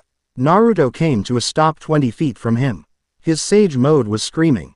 This man, he was infested with invisible things. Unseen arms, writhing and twisting through the air around him, filled with a corrupt, sluggish power. The authority of sloth. You interfere with my trial. My ordeal. My test of love. The madman shrieked. He lunged forward, his body moving with a spidery, unnatural gait. For this, you will die. For this, you will know the witch's loving embrace. A dozen of the invisible hands shot toward Naruto, aiming to crush him, to tear him limb from limb. To the cultist, it was an absolute, unavoidable attack. To Naruto's sage mode, the hands were as clear as day. He saw them as distortions in the flow of mana, as grasping appendages of pure, malevolent intent. He didn't move, he just watched them come. The hands closed in, about to make contact, and then they stopped. They froze an inch from his body, held at bay by the invisible golden aura of his chakra cloak. The corrupt power of the authority of sloth met the pure life energy of the Six Paths sage, and it was like throwing mud against a star. The hands strained, sizzled, and began to dissipate. Unable to even touch him. The madman, Beetlejuice Romane Conti, stared in utter disbelief. My unseen hands. My love, it doesn't reach you. Impossible. This is a test. My brain trembles. Naruto took a slow step forward. The unseen hands dissolved into nothingness before his advance. He was walking through a storm of invisible death as if it were a spring shower. Love. Naruto's voice was dangerously quiet. He looked at the burning gardens, at the terrorized villagers his clones were saving, at the dead bodies of the cultists. You scream about love while you bring nothing but death and fear. You don't know the first thing about it. Heresy. Blasphemy. Beetlejuice shrieked, scrambling backward. You do not understand love. My love is absolute. It is proven by my diligence. By my willingness to suffer. To die. Dying is easy, Naruto said, his voice cutting through the madman's ranting. Living for the people you care about, that's the hard part. That's real strength. He was 10 feet away now. Beetlejuice, in a fit of absolute panic, let out a final, piercing scream. He bit his own fingers, drawing blood, and the unseen hands, now numbering in the dozens, shot toward Naruto. Not to crush, but to possess. This was his final, desperate gambit. Naruto just sighed. It's over. He vanished. A single burst of speed, too fast for even Rosewall's magically enhanced eyes to track. He reappeared directly in front of Beetlejuice, his hand already raised. A spinning sphere of pure chakra, no larger than his palm, hummed with contained power. A Rasengan. He didn't ram it into the man's chest. He simply placed it gently against his sternum. Disappear, he commanded. He released the chakra. The spinning sphere exploded outward, not as a concussive blast, but as a grinding, annihilating vortex. Beetlejuice's eyes went wide with a final moment of horrified clarity. His body was caught in the rotational force, twisted, torn, and ground into nothingness. His robes, his flesh, his bones, all of it was shredded into elemental particles. There was no blood, no scream. Just a brief, violent whirlwind, and then, nothing. Not a trace of Beetlejuice Romane Conti remained. There was no body to possess, no lingering spirit, no chance of return. He had been utterly and completely erased from existence. A profound silence fell over the battlefield. The remaining cultists, their leader atomized before their very eyes, froze in shock and terror. Naruto's clones, their mission clear, descended upon them, and the slaughter was swift and merciless. Rosewall stared from the mansion steps, his painted smile gone, his face a mask of stunned disbelief. He had just witnessed a level of power and ruthless efficiency that dwarfed his own. This boy, this, Naruto Uzumaki, he wasn't just a powerful fighter. He was a walking apocalypse. As the last of the cultists fell, Naruto stood in the center of the garden, the golden glow of his sage mode slowly fading. He looked at the spot where Beetlejuice had been. Just before the Rasengan had hit, in that final moment of lucid terror, the madman had whispered something. Not with his mouth, but with his soul. A psychic death rattle that only Naruto's senses could pick up. It wasn't a curse. It was a revelation. The gospel of silence. It is quieter, truer, the master will unwrite this noisy world. Naruto frowned, kneeling down. There, on the ground where the cult leader had stood, was a small, black object. It looked like a shard of obsidian, no bigger than his thumb, but it pulsed with an energy that made his skin crawl. It was that same cold, empty, null energy. The same energy from the loot house, the same energy from the Mabeast shaman. It was a conduit, a focus point. He picked it up, his chakra-infused fingers insulating him from its corrupting touch. This was a piece of the puzzle. This, gospel of silence, and its master, this was the real enemy. The witch's cult was just a symptom, a tool being used by a far more insidious force. The sound of a carriage arriving at speed broke his concentration. He looked up to see Emilia, Rem, and Ram running toward him across the ruined garden. They skidded to a halt, their eyes wide as they took in the sheer devastation. The bodies of hundreds of cultists littered the grounds. His clones were efficiently piling them up for disposal. The TTLE was over before they had even arrived. Naruto. Emilia breathed, her hand over her mouth. She was looking at him, at the grim, hard set of his jaw, the lingering fury in his eyes. This was the man who had unleashed this storm. She was both terrified and in absolute awe. Rem simply stared at him, her heart pounding. He had done it again. He had faced down an army, a monster, and had won. Not just won. He had annihilated the threat.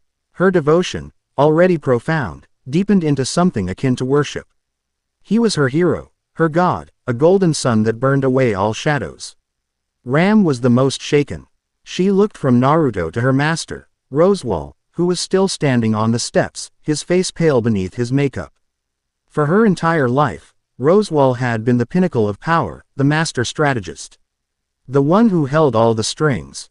But today, she had seen that power for what it was. Flashy, impressive, but ultimately limited. And she had seen Naruto. Calm, decisive, strategic, and wielding a power so absolute it defied comprehension.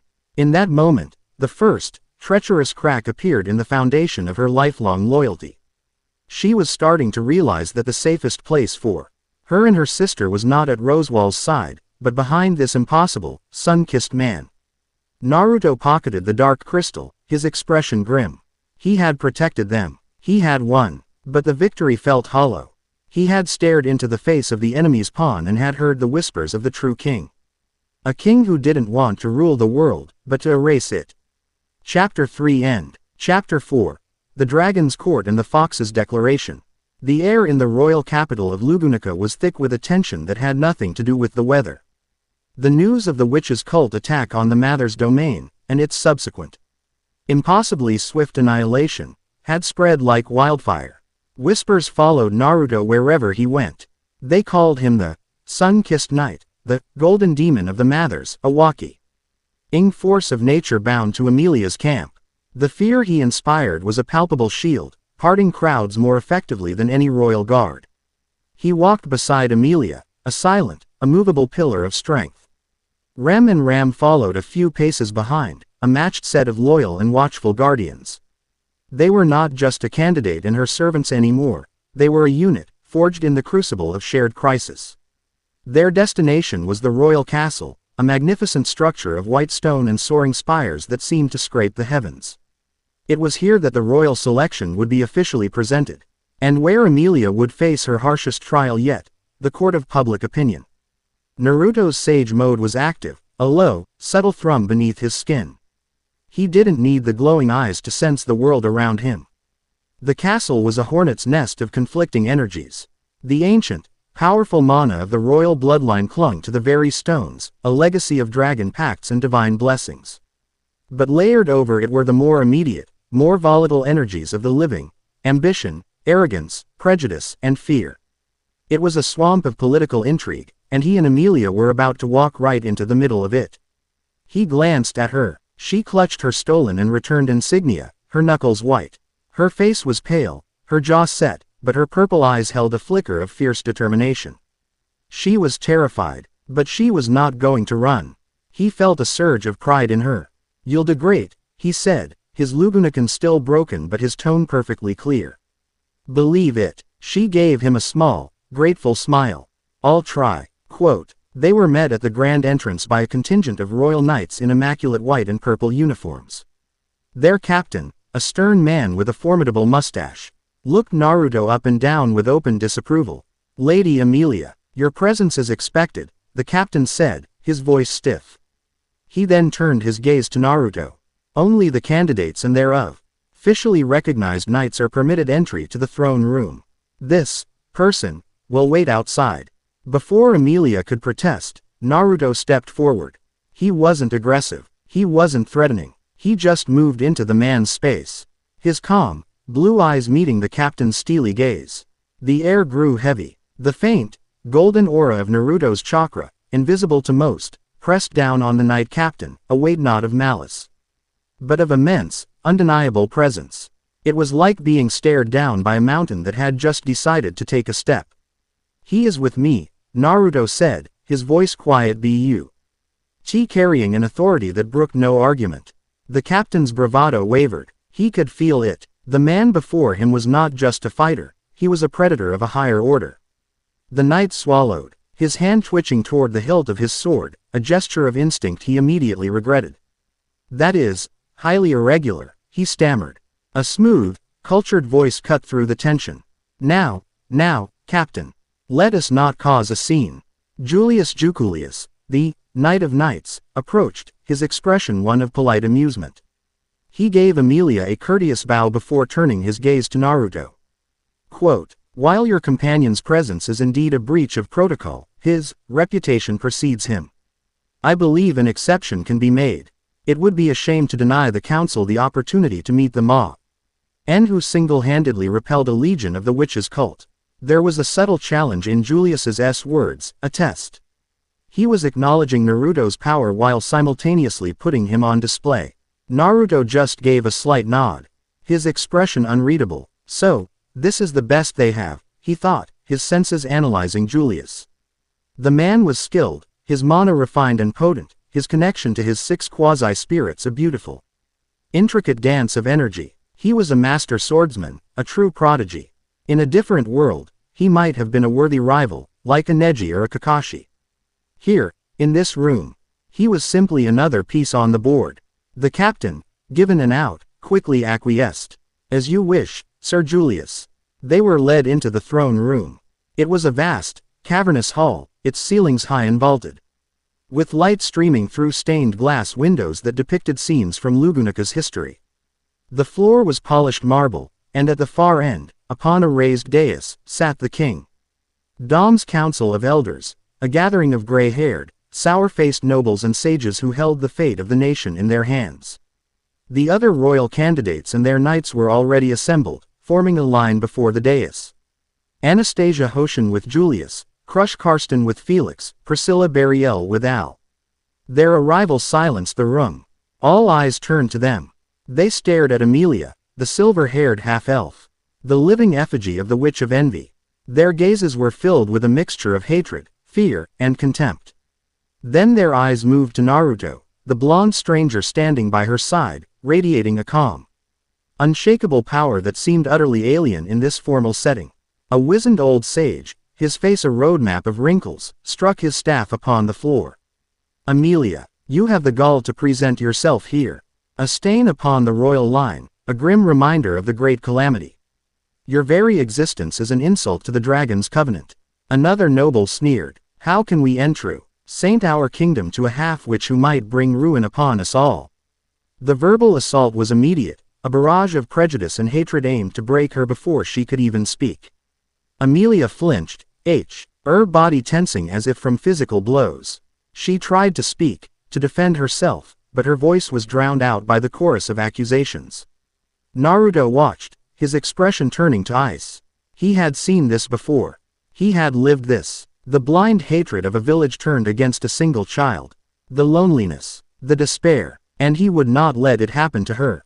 Not while he was standing here. He didn't shout. He didn't draw a weapon. He simply took one step forward. And he released it. Not his chakra, not a technique. He released the pure, undiluted killing intent he had honed over 1,000 battlefields. The silent, suffocating pressure of a man who had faced down demigods and planet-destroying monsters and had emerged victorious. It was the aura of a true alpha predator, a cage in his prime. It washed over the room in a silent, invisible wave. The insults died in the nobles' throats, choked off by a sudden, primal fear. The air became thick, heavy, difficult to breathe. The temperature in the hall seemed to plummet. Knights gripped their swords, their knuckles white, sweat beading on their brows. The other candidates stiffened. Crush's hand flew to her hilt, her face a mask of shock. Anastasia's easy smile vanished, replaced by a sharp, calculating glint. Priscilla's fan stilled, a flicker of genuine surprise in her crimson eyes. Even Julius, the Knight of Knights, took an involuntary step back, his face pale. His 6 spirits, which had been dancing calmly in the air, flickered and dimmed, retreating from the overwhelming pressure. It was not the wild, insane bloodlust of Elsa. It was not the chaotic malice of the witch's cult. This was something far more terrifying. It was the cold, focused, and utterly absolute intent of a being who could end every single life in the room before they could even draw a breath. and was merely choosing not to. Into the suffocating silence, Naruto spoke.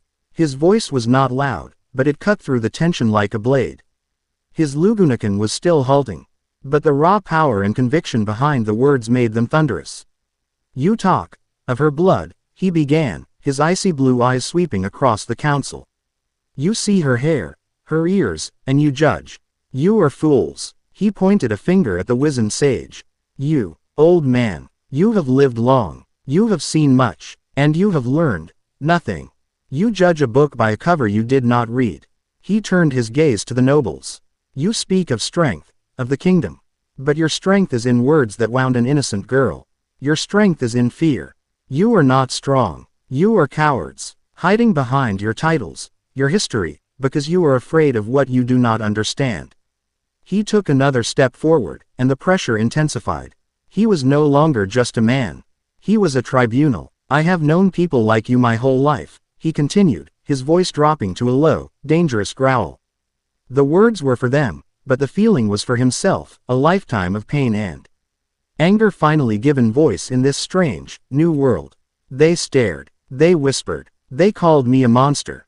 A demon. They hated me for a power I never asked for a burden I was forced to carry. They tried to break me. To make me hate myself. He paused, letting the weight of his words sink in. He glanced back at Emilia, and the Arctic frost in his eyes softened for a fraction of a second. "They failed," he said, his voice ringing with absolute certainty. "Because a few good people looked past the monster and saw me. They judged me on my actions. On my heart, not on my blood." He turned his full attention back to the stunned, silent council. "You want to judge Emilia? Then judge her for her kindness. For her courage to stand here while you spit on her. For her desire to help people who hate her for just being born. Judge her for who she is, not what she is. And if you are too blind, too stupid, to see the difference, then you are not fit to lead a village, let alone a kingdom." He fell silent. The killing intent receded, not vanishing, but pulling back, like a predator sheathing its claws. The room could breathe again. The release was so sudden that several knights staggered, gasping for air. No one spoke. They just stared. He hadn't just defended Emilia. He had systematically dismantled their entire platform of prejudice, held up a mirror to their own bigotry, and judged them wanting. He had won the battle not with swords or magic, but with the sheer, overwhelming force of his will and the unshakable truth of his own experience. Emilia was staring at his back, tears silently streaming down her face. He hadn't just protected her. He had understood her. In that moment, she felt a connection to him so deep, so profound, it transcended gratitude. It was a bond of shared souls. Of two lonely children who had found solace in each other's presence. It was Julius who finally broke the silence, his voice strained but steady. "Your words carry a heavy weight, and your methods are unorthodox. But to silence this entire chamber with will alone, it is a feat I have never witnessed." He drew his knight's sword and held it aloft. "However, this is a sacred place. You have insulted the council and the knights of this kingdom. As a knight myself, I cannot let such an act stand unanswered. I challenge you to a duel." The council members, finding their voices again, murmured in agreement. A duel was the proper way. A way to put this upstart in his place. Naruto turned to look at Julius. He didn't even bother to look at the sword. He just looked at the man. He sighed, a sound of profound disappointment. "A fight," Naruto said, shaking his head. "You still don't get it, do you? This was never about who was stronger." He took a step toward Julius, who instinctively tensed. Naruto didn't stop until he was standing right in front of him. He was shorter than the knight, but at that moment, he seemed to tower over him. He reached out, not to attack, but to place a hand on Julius's shoulder. It was a simple, friendly gesture, but it made the Knight of Knights freeze as if he'd been struck by lightning. "You are a good knight, Julius," Naruto said, his voice surprisingly gentle. "You are loyal. You are strong. You believe in your duty." He squeezed the knight's shoulder. "But your duty is to the people. Not to pride. Not to protocol. If you want to fight M.E. after I just saved your kingdom from an army of fanatics, if you think that is your duty, then you are not the knight I think you are." He let go, giving Julius a small, sad smile. There will be no duel. I have no reason to fight you. He turned his back on the stunned knight, the ultimate insult in any martial culture, and walked back to Emilia's side. He had completely and utterly disarmed him, not with power, but with simple, unassailable moral clarity. To fight him now would not be a matter of honor, it would be a petty act of wounded pride. Julius stood there, sword still in hand, his mind reeling. He had been defeated, and not a single blow had been struck. The selection ceremony concluded in a state of stunned, awkward silence. The council, thoroughly chastised and unnerved, quick L.Y. and formally accepted Emilia's candidacy. No one dared to raise another objection. The power dynamic in the room had been irrevocably shattered and rebuilt around the blonde stranger who refused to play by their rules. That evening, the mood in the wing of the castle they had been given was somber and reflective. Ram was uncharacteristically quiet, re-evaluating everything she thought she knew about power and loyalty. Rem, however, looked at Naruto with eyes that shone with pure, unadulterated adoration. He was more than a hero in her eyes, he was justice and kindness made manifest. Emilia found Naruto standing on a balcony, looking out over the moonlit capital. The city was a sea of glittering lights, beautiful and peaceful from this distance. "Thank you, Naruto," she said softly, coming to stand beside him. No one has ever stood up for me like that before." "They were wrong," he said simply, not looking at her. "So I told them. It was more than that," she insisted, her voice trembling. "What you said. About being alone, about being called a monster. You understand." He finally turned to look at her. The moonlight caught the silver of her hair, and her purple eyes were deep pools of unshed tears and newfound hope. He saw his own past reflected in her. The loneliness, the struggle for acceptance, the desperate desire to be seen for who you are. And in that moment, something inside him, a wall he hadn't even known he'd built, crumbled. He had spent his life chasing love, chasing recognition. He had fought and bled and died for his village, for his friends. He had become a hero, a legend. But here, in this strange world, with this kind, sad, beautiful girl, he felt a simple, uncomplicated connection that had nothing to do with being a hero. The feeling was mirrored by Rem, who had approached silently, her heart in her eyes. And by Ram, who watched from the doorway, her cynical shell finally, irrevocably cracked by the sight of his raw, emotional honesty. She saw in him not a master to be served, but a leader to be followed, a man whose strength was matched only by his compassion. Naruto looked from Emilia's hopeful face to Rem's adoring one, and he felt Ram's watchful, respectful presence. His heart, which had been in a state of turmoil since arriving in this world, suddenly felt full. He had been focused on survival, on understanding this new reality, on protecting them. He hadn't stopped to analyze his own feelings. But now, in the quiet aftermath of the day's emotional war, the truth was undeniable. He took a deep breath, the confession bubbling up from a place of pure, unvarnished honesty. "Emilia," he began, his voice soft but firm. He met her gaze, his own eyes clear and direct. "When I look at you, I see a kindness and a strength that this world doesn't deserve. You fight for people who hate you, and you never lose your gentle heart. It's amazing, and I think I've fallen in love with it. With you." Emilia's breath hitched, her eyes widening in shock. He then turned his gaze to Rem, who looked as if she might faint. "Rem, you carry so much pain, but you love with your entire being. You are fierce, and loyal, and you try so hard for everyone else. I saw a hero when you couldn't.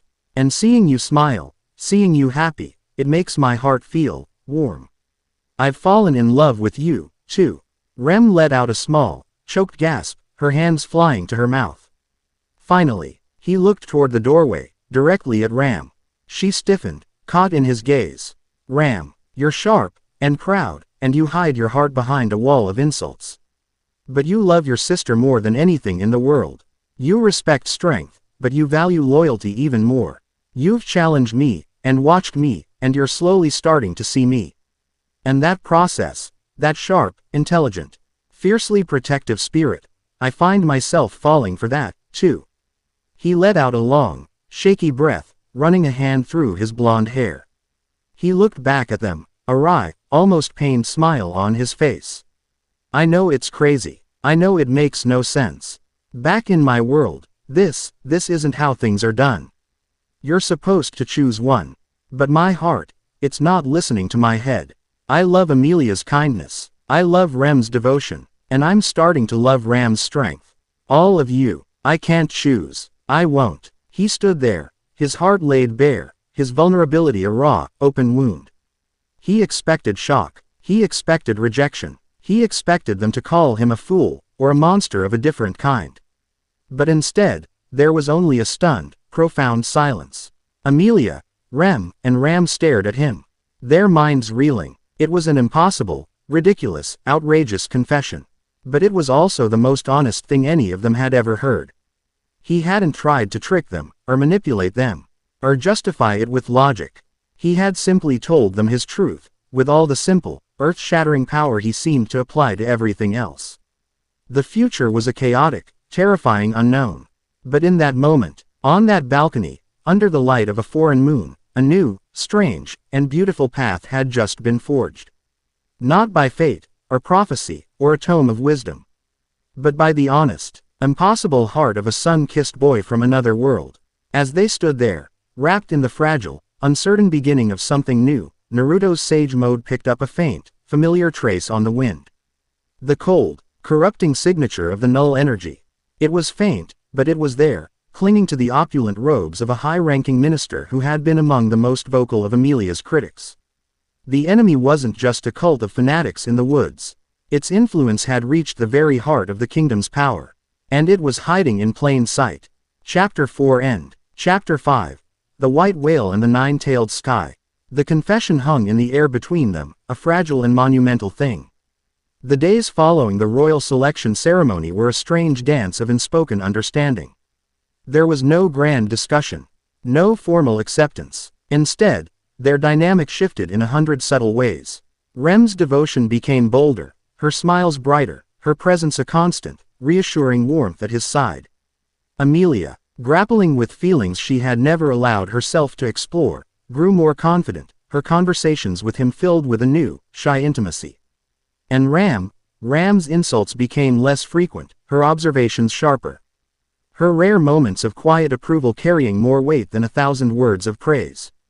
They were a unit, their bond now defined not just by circumstance, but by a shared, complicated, and utterly genuine affection. But the world did not wait for hearts to settle.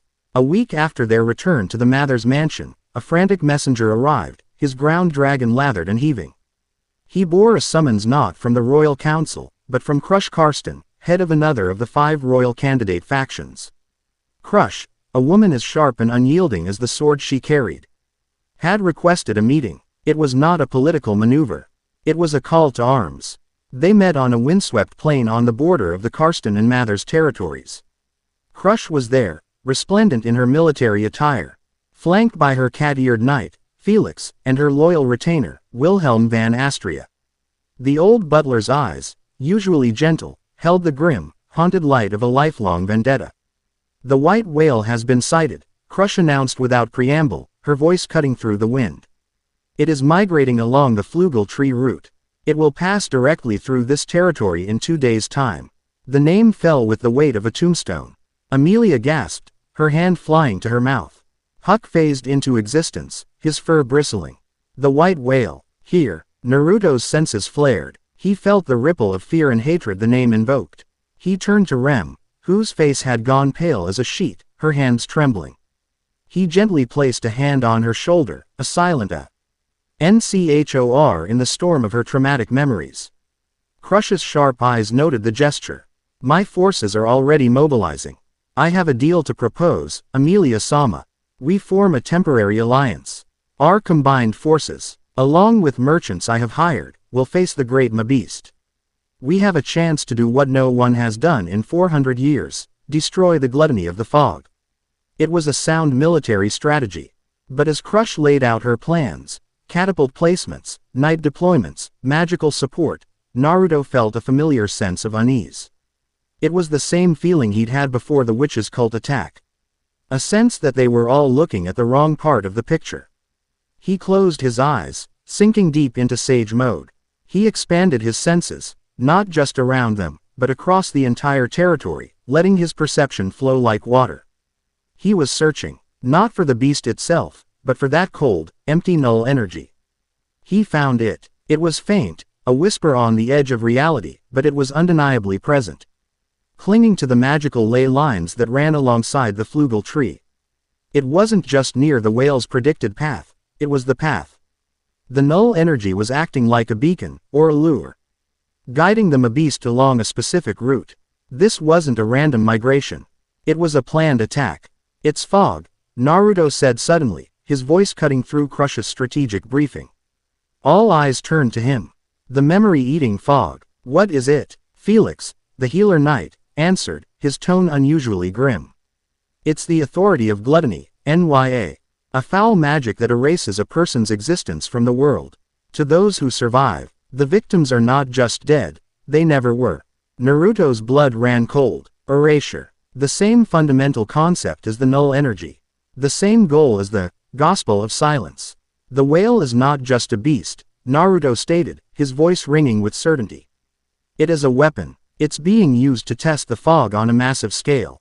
Crush frowned. "Used? By whom?" "The Witch of Gluttony is sealed." "By the same enemy that sent the cultists," Naruto replied, his gaze distant. "The one hiding in the shadows." A tense silence fell over the group.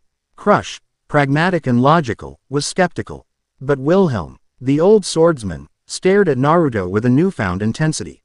He had lived with his obsession for so long that he could recognize the scent of a deeper conspiracy. "Your man speaks with a strange certainty," Emilia-sama, Crush said, her eyes narrowed. "But his power is undeniable. Whether he is right or not, the objective is the same.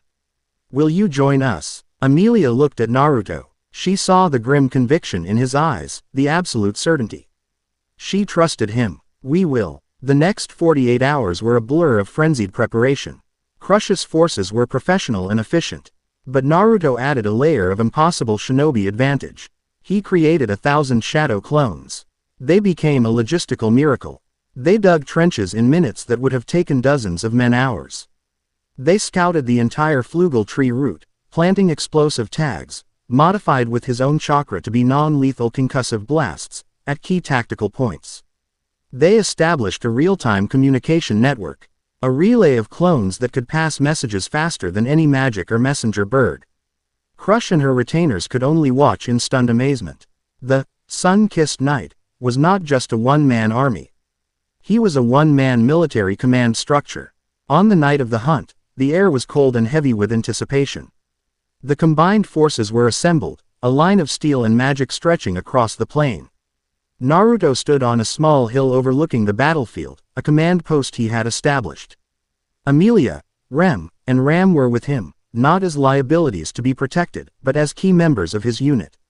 "Emilia," he said, his voice calm and authoritative, "your ice magic is the best large-scale defense we have. When it appears, I need you to create walls. Not to stop it, but to funnel it. Control its movement. Keep the fog contained." Emilia nodded, her face set with determination. "I understand. Ram, he said, turning to the twins. "You two are my rapid response team. Your coordination is your greatest weapon. When the smaller, flying decoys appear, you will intercept them. Protect the main force from aerial attacks.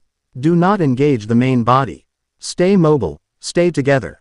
They nodded in unison, their expressions fierce. "Yes, Naruto-sama," Rem said, her morning star in hand. Ram simply gave a sharp, affirmative grunt, a wind blade already swirling around her palm. He had given them purpose. He had integrated them into his strategy, trusting their strengths. He wasn't shielding them from the battle, he was empowering them to fight it alongside him. Then, the world went silent. A thick, milky white fog rolled across the plain, swallowing sound and light. It was unnaturally cold, and with it came a sense of profound despair. A colossal shadow moved within the fog, a shape so vast it blocked out the stars. A great, horned head, larger than a house, emerged from the mist, its mournful, echoing cry a sound of pure metaphysical hunger. The white whale had arrived. Now, Crush's voice roared, and the catapults fired, launching massive, magically charged projectiles at the beast. They struck its flank with explosive force, but it barely seemed to notice. Shrugging off the attack as if it were a mild annoyance. "It's here," a knight screamed, before the fog washed over him. His comrades turned to look at him, their faces blank. What was I saying? Who was standing here? The knight had been erased. Panic began to ripple through the ranks. This was the true terror of the whale. Not just its size, but its ability to unmake reality. "Hold the line." Wilhelm's voice boomed, a rallying cry of pure, focused hatred.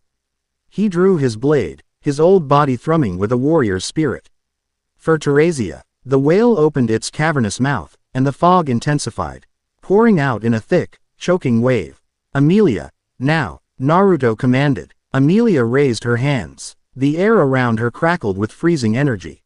"Al-Huma," she cried. A massive wall of jagged ice, 50 feet high, erupted from the ground, intercepting the fog, channeling it upwards, away from the soldiers. The fog ate at the ice, causing it to sizzle and dissipate, but it bought them precious seconds. The whale then split, its body dividing into 3 identical copies, a tactic designed to sow chaos and confusion. "Decoys. Ram, go," Naruto ordered. The twins didn't hesitate. Ram used her wind magic to launch them into the air. They became a synchronized whirlwind of destruction. Rem's Morning Star, extended by a chain, was a wrecking ball, while Ram's WIND blades were razors that sliced through the air. They engaged the smaller, flying beasts that poured from the whale's fog, a perfectly coordinated dance of death that kept the skies clear.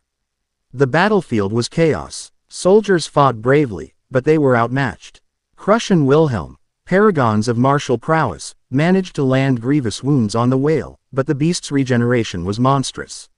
For every gash they opened, new flesh would bubble and seal the wound within seconds. They were fighting a losing battle. Naruto, watching from his command post, saw it all. He saw the courage, and he saw the futility. He had let them try it their way. Now, it was his turn. "All right, that's enough," he said, his voice a low growl. "Kurama, you ready to stretch your legs?" A deep, rumbling chuckle echoed in his mind. "It's about time. This overgrown fish is starting to annoy me." Naruto's body exploded with crimson energy. The boiling, violent chakra of the 9 tails erupted from him, forming a bubbling cloak of pure power. A single, fiery tail swished behind him, then 2, then 4. The sheer pressure of his released energy flattened the grass for 50 yards around him. On the battlefield, everyone felt it. A surge of power so immense, so primal, it dwarfed even the white whale. Crush, Emilia, Ram, Wilhelm, they all turned to look at the hill, their eyes wide with disbelief. Naruto was no longer just a man. He was a miniature, blood-red sun. A demon of unimaginable power. He flickered, vanishing from the hilltop and reappearing in the sky, directly above the central white whale. "Let's see how you regenerate from this," he snarled. He brought his hands together, the red chakra gathering, condensing into a sphere of terrifying, dark energy. A tailed beast bomb. It was small, no bigger than a melon. But the density of the power within it warped the very air around it.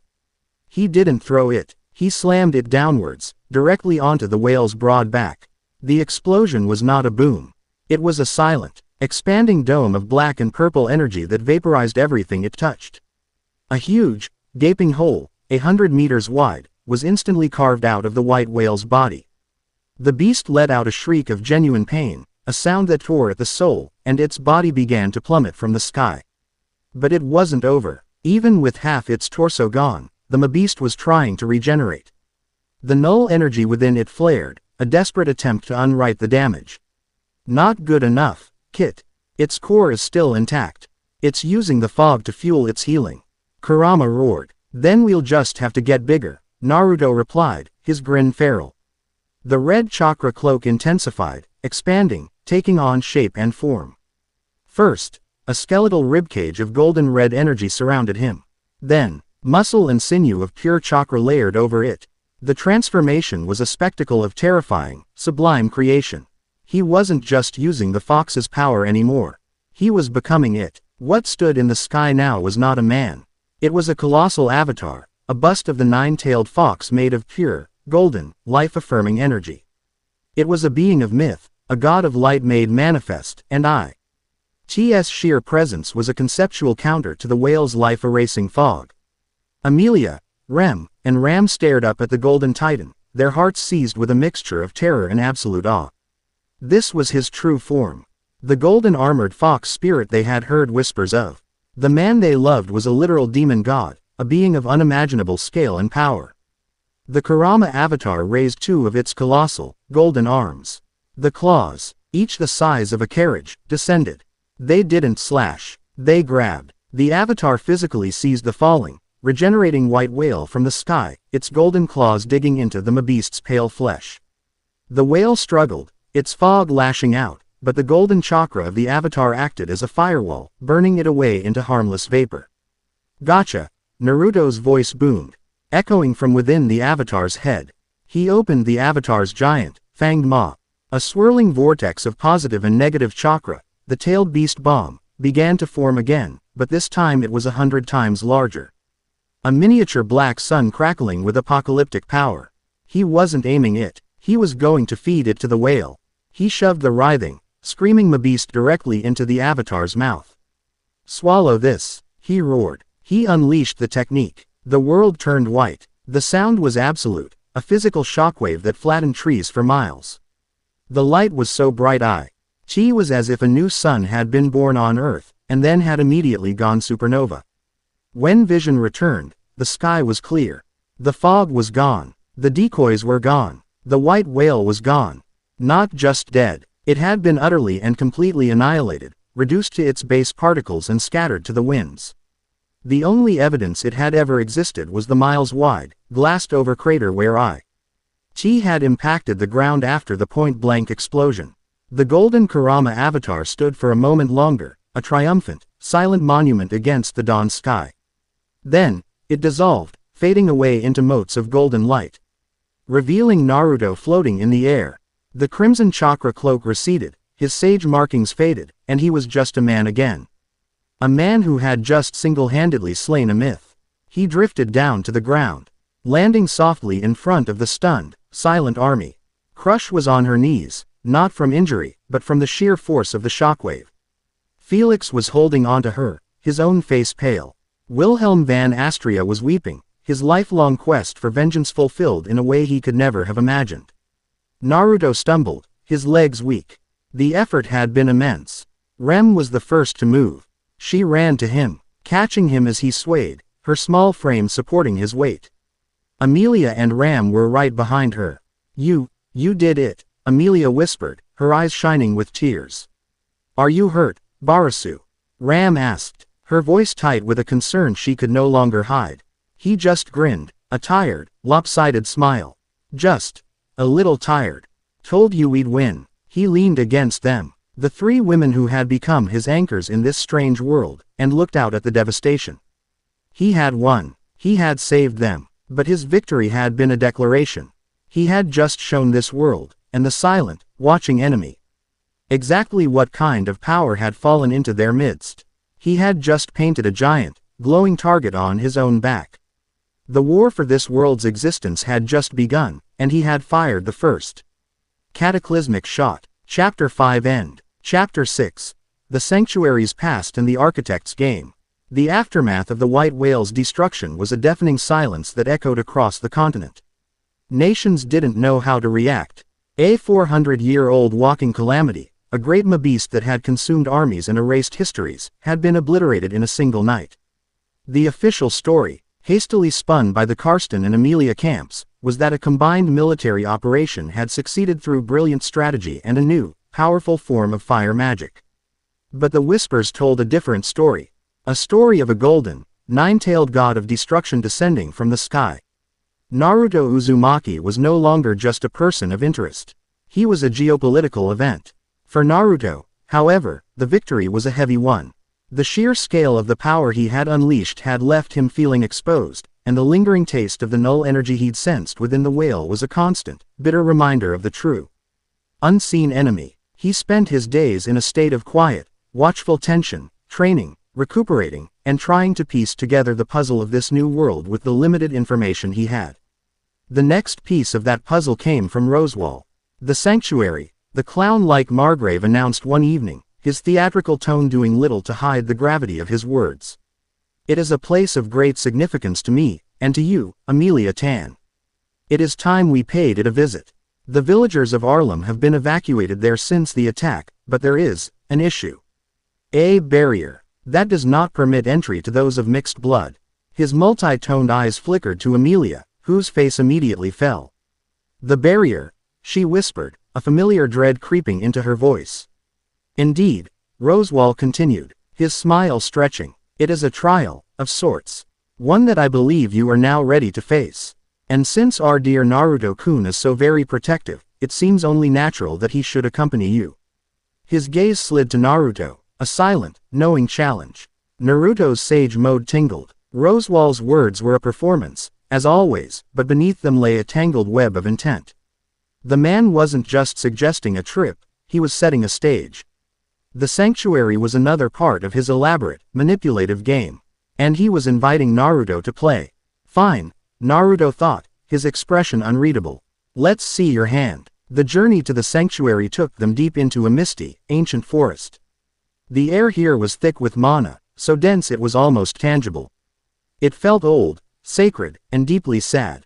They arrived at a clearing dominated by a collection of crumbling stone ruins and a single, ominous-looking tomb set into a hillside. This was the graveyard, the heart of the sanctuary's trial.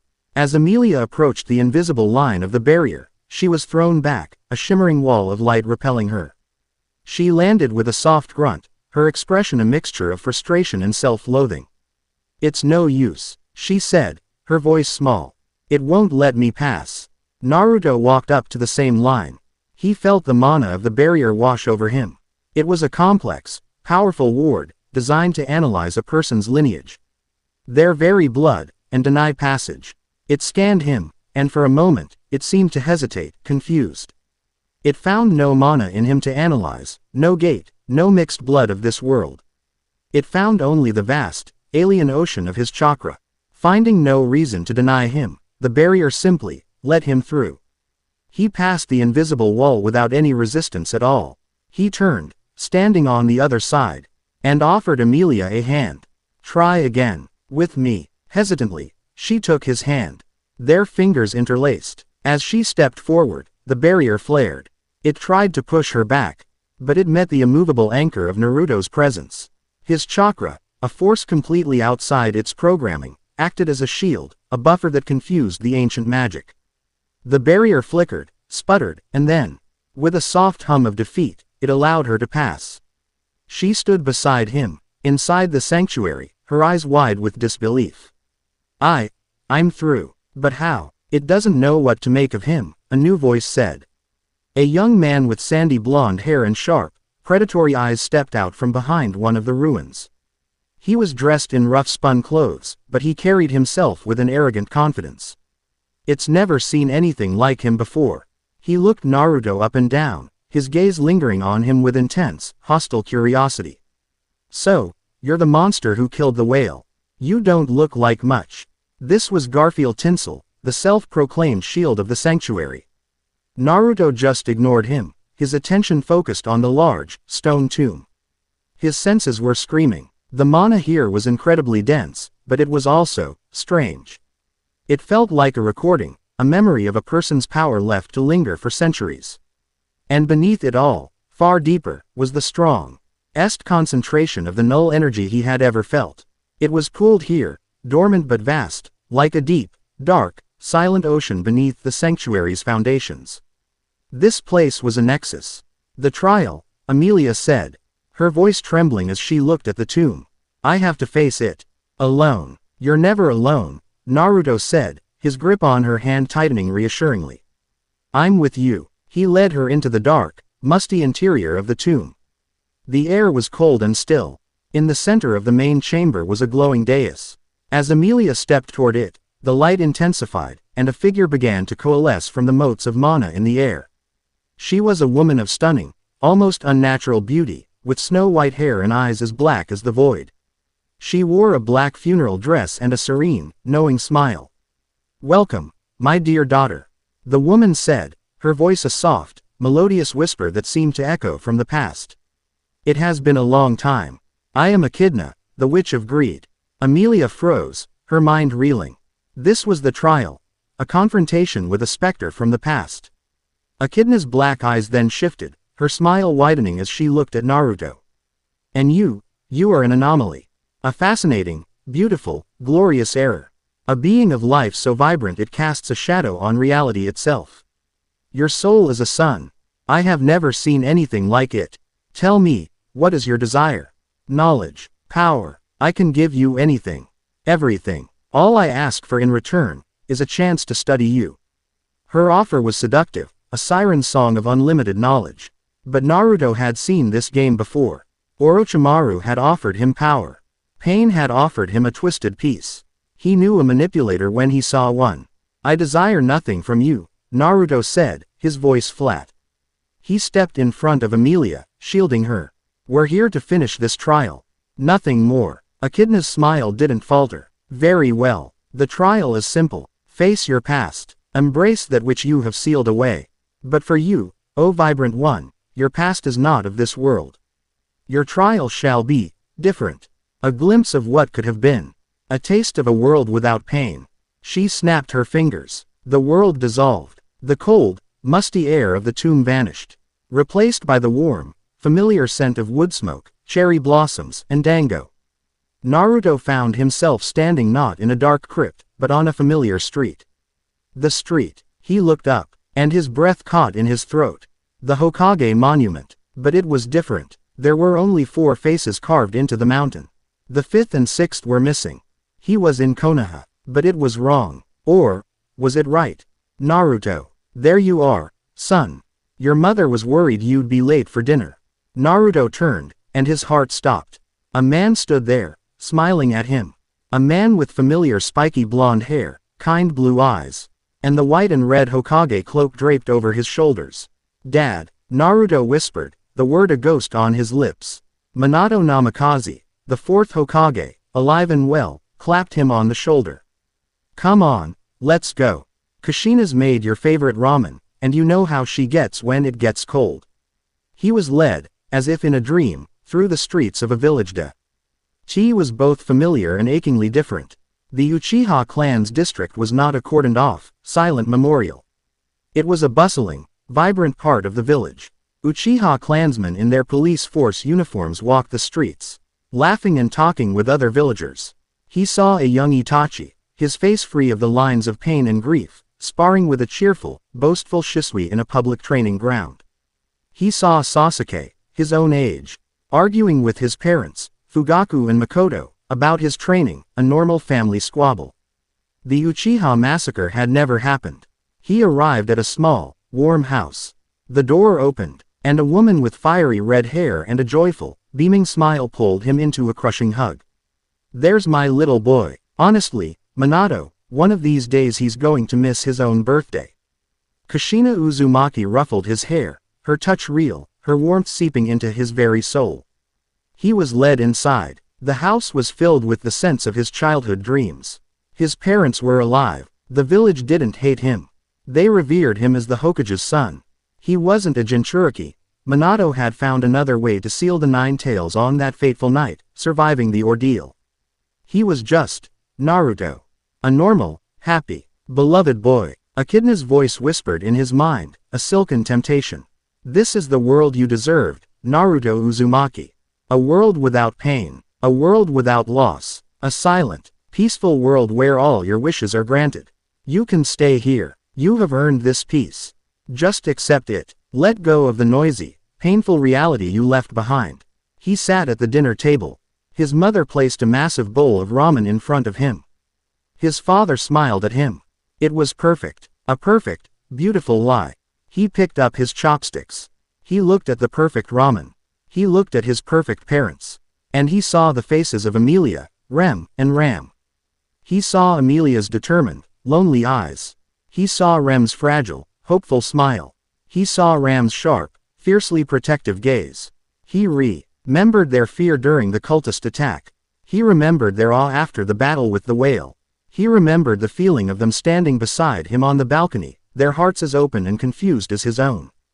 Painful, complicated, messy, real. He put the chopsticks down.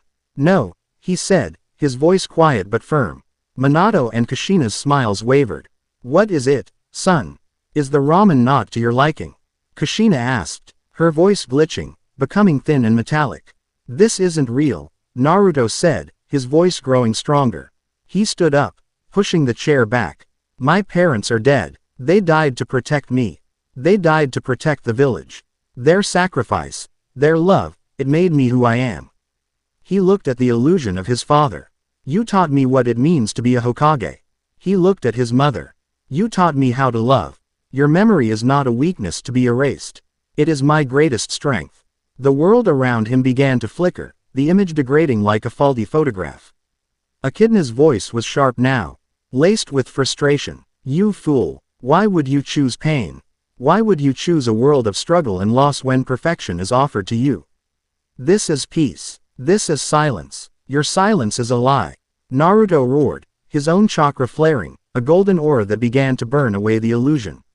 Life isn't about being perfect. It's about the struggle. It's about falling down and getting back up. It's about the bonds you make, the people you fight for. My life has been full of pain, and I wouldn't trade a second of it. Because it led me to them. To Emilia, to Ram. They are my reality now. And I will not abandon them for a comfortable dream. With a final, defiant yell, he slammed his fist on the table. The illusion shattered. The warm, happy home dissolved into a storm of black and white pixels, and he was back in the cold, dark tomb, standing over the dais. Echidna stared at him, her serene smile finally gone, replaced by an expression of pure, unadulterated shock. He had not just rejected her trial.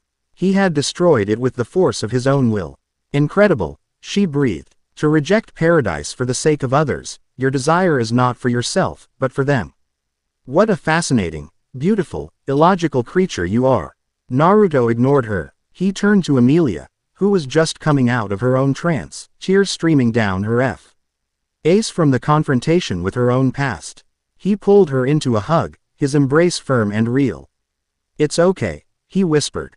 It's over. His rejection of the trial, an act of sheer willpower, had a strange effect on the sanctuary. A deep groan echoed from the earth, and the oppressive, sorrowful atmosphere seemed to lift, replaced by a clean, neutral air. He hadn't just passed the trial, he had fundamentally altered the very nature of the place. They emerged from the tomb into the daylight, where Roswaal was waiting, a look of genuine surprise on his painted face. Garfield was there too, his jaw slack. The trial, Garfield stammered. The air, it's changed. What did you do? He broke it, a new voice said. It was Roswaal. He was no longer using his strange, lilting accent. His voice was a deep, serious baritone. Stripped of all artifice, he was looking at Naruto with an expression of cold, hard calculation. The conditions of the trial have been overridden. He showed the sanctuary a will stronger than its purpose. He broke my game board. Roswaal dropped the act completely. The theatrical clown vanished, replaced by the master manipulator. I will admit, Naruto-kun, you are a variable I did not foresee. My tome of wisdom, my gospel, it spoke of a champion who would help Emilia Tan pass the trial. It did not speak of one who would shatter it entirely. You have accelerated my plans by years, or perhaps, you have ruined them completely. He let out a short, bitter laugh. My entire plan, my centuries of waiting, all revolved around forcing Emilia through these trials to mold her into the vessel I needed to revive my teacher. He gestured to the tomb. To revive Echidna. But you just walked in and tore the whole thing down because you felt like it. The confession was stark and chilling. Ram, who had followed them, froze, her face paling. Her entire life, her devotion, her master's grand purpose, it was all for this. To use Emilia, to manipulate everyone, all to resurrect a long-dead witch. Naruto's eyes narrowed. So that's it. That's your grand plan. Using everyone, hurting everyone, all for your own selfish obsession. Selfish. Roswaal's eyes flashed with a dangerous light. I have sacrificed everything. I have orchestrated wars, famines, plagues. I have lived 400 years for this one purpose. And you call it selfish? Yes, Naruto said, his voice flat. Because it was never for anyone but yourself. You don't love your teacher. You're just obsessed with a memory. A ghost. You're no different from that madman Beetlejuice. You just dress better. The insult hit Roswaal harder than any physical blow. His face contorted in a mask of pure fury. The mana around him exploded, a chaotic storm of elemental power. You dare compare me to that filth. I will show you the difference. I will kill everyone here. The villagers, your maids, Emilia Tan herself. I will create a situation so hopeless that you will be forced to use whatever power you have to turn back time. To reset this day, and this time, you will do things my way. It was the desperate, insane gambit of a man whose life's work had just been rendered meaningless. He was trying to force a reset, believing Naruto possessed an ability like Subaru's return by death. But Naruto just shook his head, a look of profound pity on his face. I can't turn back time. That's not my power. He looked at Ram, who was standing frozen, her world shattered. He saw the betrayal, the horror, the dawning realization in her eyes. He saw her look at her master, then at her sister, who had just joined them, then at him. He saw her make a choice. My power, Naruto said, as Ram slowly, deliberately, moved to stand beside him, her back now turned on the master she had served her entire life, is moving forward. No matter what, Roswaal's furious advance faltered as he saw Ram's defection. The betrayal was absolute. It was the final, crumbling piece of his meticulously constructed world. Ram, he whispered, his voice cracking. You too. Ram didn't look back. She stared straight ahead, her gaze fixed on Naruto's back. My sister is safe with him. My future is with him. Your path is one of obsession and death. Master Roswaal, his path, is one of hope. Her words, a declaration of love and loyalty born not of servitude but of earned respect, hung in the air. The three women, the silver-haired princess, the devoted Oni, and the sharp-tongued maid, now stood as a united front with the man who had chosen reality over paradise for their sake. Roswaal let out a broken, unhinged laugh. His game was over. His plan was in ruins. His most loyal servant had abandoned him. He was a king with no board, no pieces, and no kingdom. He was utterly, completely defeated. And in the depths of the tomb, Echidna watched it all through her magical senses, a slow, greedy smile spreading across her face. The game she had been watching had just become infinitely more interesting. Chapter 6 End.